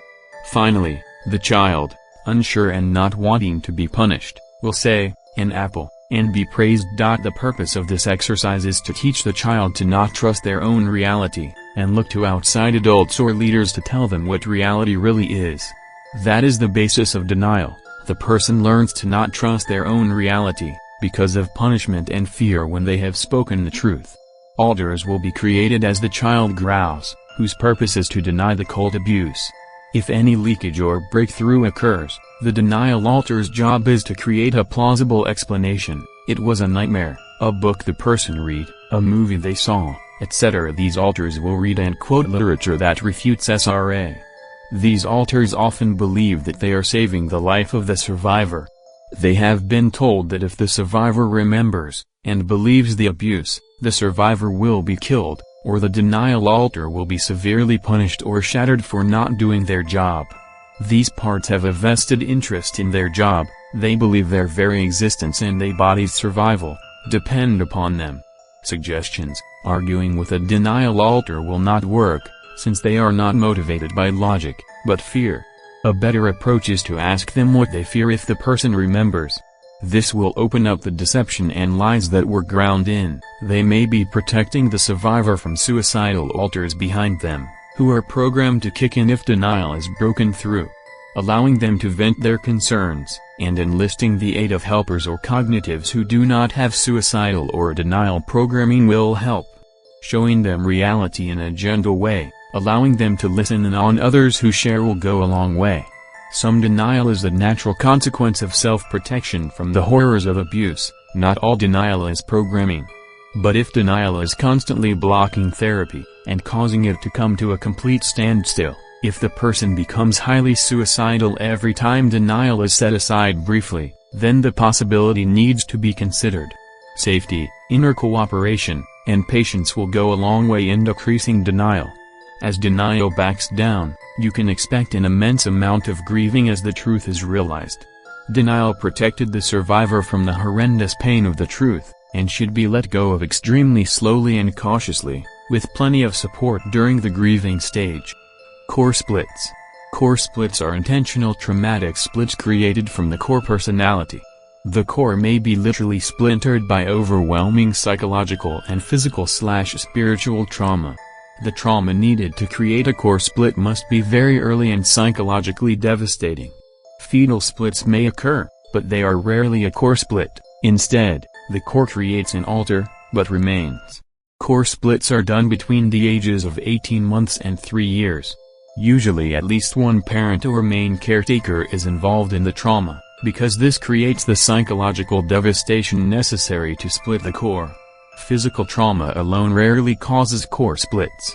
The torture is intense and prolonged, until the child collapses. It may be shocking, stretching, being hung in a high place, or a combination of several techniques. Being placed in shock boxes, or near drowning are also used. The techniques that create core splits are also dangerous, since they can also cause autism if the child cannot endure the programming. When I was in the cult, I fought to stop core splitting because occasionally children were lost or the foundational personality was too weakened. The core may split into 2, 3, or up to 8 splits internally. Each split will be a piece of the core child. The original core will not resurface after splitting. These splits are used by cult trainers to be used as templates to create systems within the child. A core split, or a split from one, will be a strong altar, and can be resplit many times in the programming process, to create a multifaceted and diverse system within. Weak break. Suggestions. Weak break. Core splits represent intense foundational trauma. They will be the basis for later systems, which may be completely dissociated from the split as time goes on.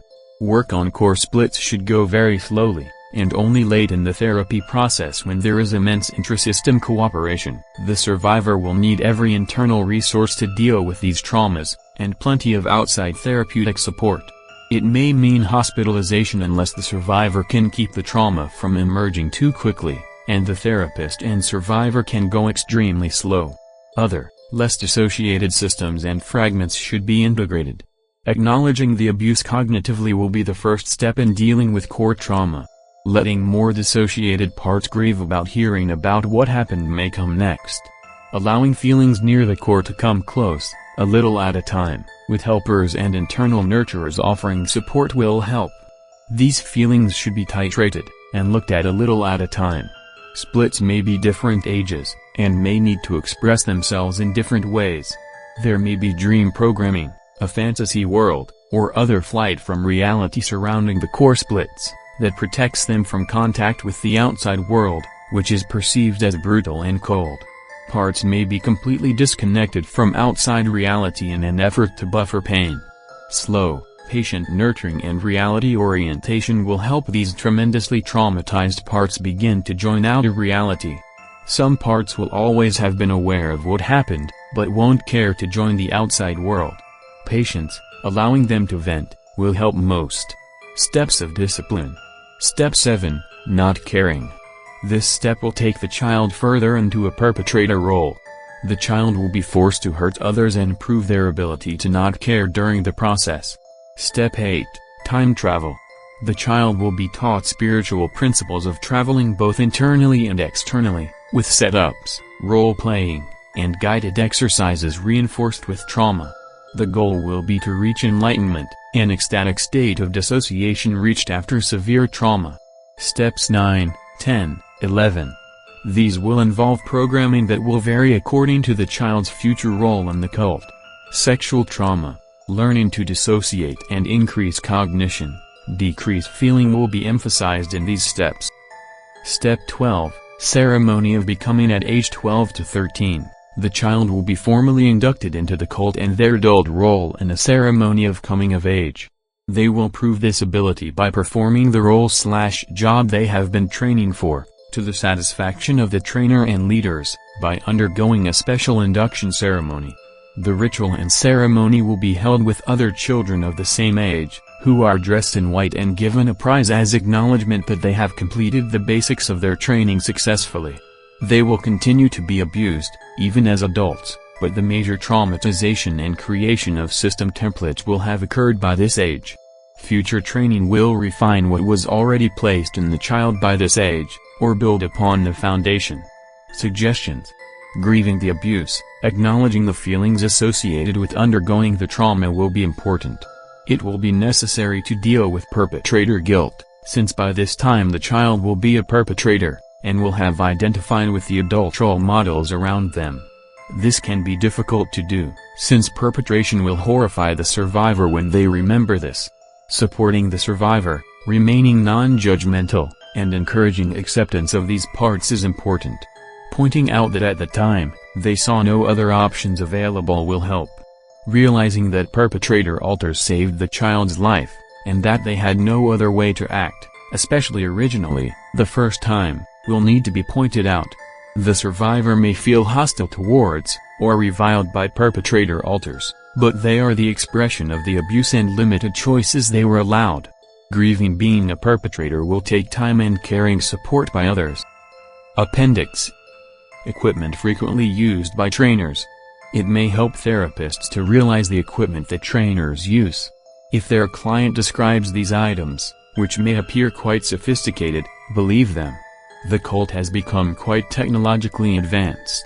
Training room. The average training room is a neutral-colored room, with walls painted either a dull gray, white, or beige. Some may be painted in various colors, as part of color coding. They are often located in secret underground rooms, or basements of large private residences, and will be entered from the main building through a covered doorway. Impromptu training rooms may be set up during military exercises outdoors, in covered canvas tents. Trainers. The Illuminati have a rule: there must always be a minimum of 2 trainers working with a person. This prevents a trainer from being either too severe, or permissive, or developing too close a bond with the subject. The watchful eye of the other trainer prevents this. Younger trainers are paired with older, more experienced trainers. The older trainer will teach the younger, who does most of the actual work. If the younger is unable to finish a task, or loses heart, the older one will step in. Head trainers will teach. They will also work with the council leaders and hierarchy. All members are required to come in for a tune-up, reinforcing programming, even top leaders, from time to time. EEG machine will often have abbreviated hookups for quick use. Used extensively with brainwave programming, also to verify that a certain alter is out when called up. May be used to verify deep trance state before initiating deep programming. Trainers are taught to read these readouts. Trainer's table, a large table, frequently steel covered with plastic, or easily clean material. On the sides at intervals are restraints for arms, legs, neck to prevent movement. Trainer's chair, large chair with armrests, will have restraints as above at intervals to restrain movement while person sits in chair. Shock equipment, models and types are quite varied, depending on age and company. Most have a set of rubber-covered wires, with electrodes that may be connected with Velcro, rubber, steel tips embedded under finger and toenail beds, or gel pads, larger body areas such as chest, arms, legs. Some are tiny electrodes, which can be taped next to eyes, or placed within genitalia. These are connected to the shock box, which has controls that can determine amount of electricity, and frequency, if interval shocks are desired. Drugs, any number of opiates, barbiturates, hypnotics, sedatives, anesthetic agents.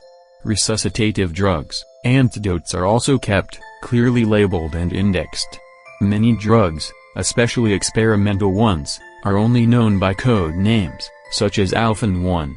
CPR equipment, in case person has adverse reaction to drugs or programming. At times, a child alter will come out inadvertently during a programming sequence, and will be overdosed with the drugs meant for adult alters. The trainers must give it the antidote, and resuscitate it, just as if a real child is out. They are well aware of this fact, and will severely punish child alters, to teach them to come out only when called out. Virtually reality headsets, the keystone in recent years. Many programming sequences utilize holographic images, and virtual reality setups, including assassination programs, where the person realistically kills another human being. These virtual discs are far more advanced than those in video arcades. Bodybuilding equipment, used in military training to increase fitness, lean body mass. Steel instruments, used to insert into orifices, cause pain. Stretch machine, used as punishment, stretches person without breaking bones. Extremely painful. Trainers' grids and projectors, used to project grids on wall or ceiling. Movie projector, to show movies. Although new VR discs are replacing these computer, collect and analyze data, keep computer grid on person's system. Current military computer access codes will be used to download into governmental computers. Trainers' journals, contain indexed copies of subject systems, including key alters, command codes, etc. Comfort objects, used to comfort subject afterwards. Maybe toy or candy for child alters, or oils for massage. Warm towels, or beverages may be given, as the trainer bonds with and comforts person they worked with. This is probably the most important part of the training process, as the trainer explains calmly, kindly how well the person did, how proud they are of them,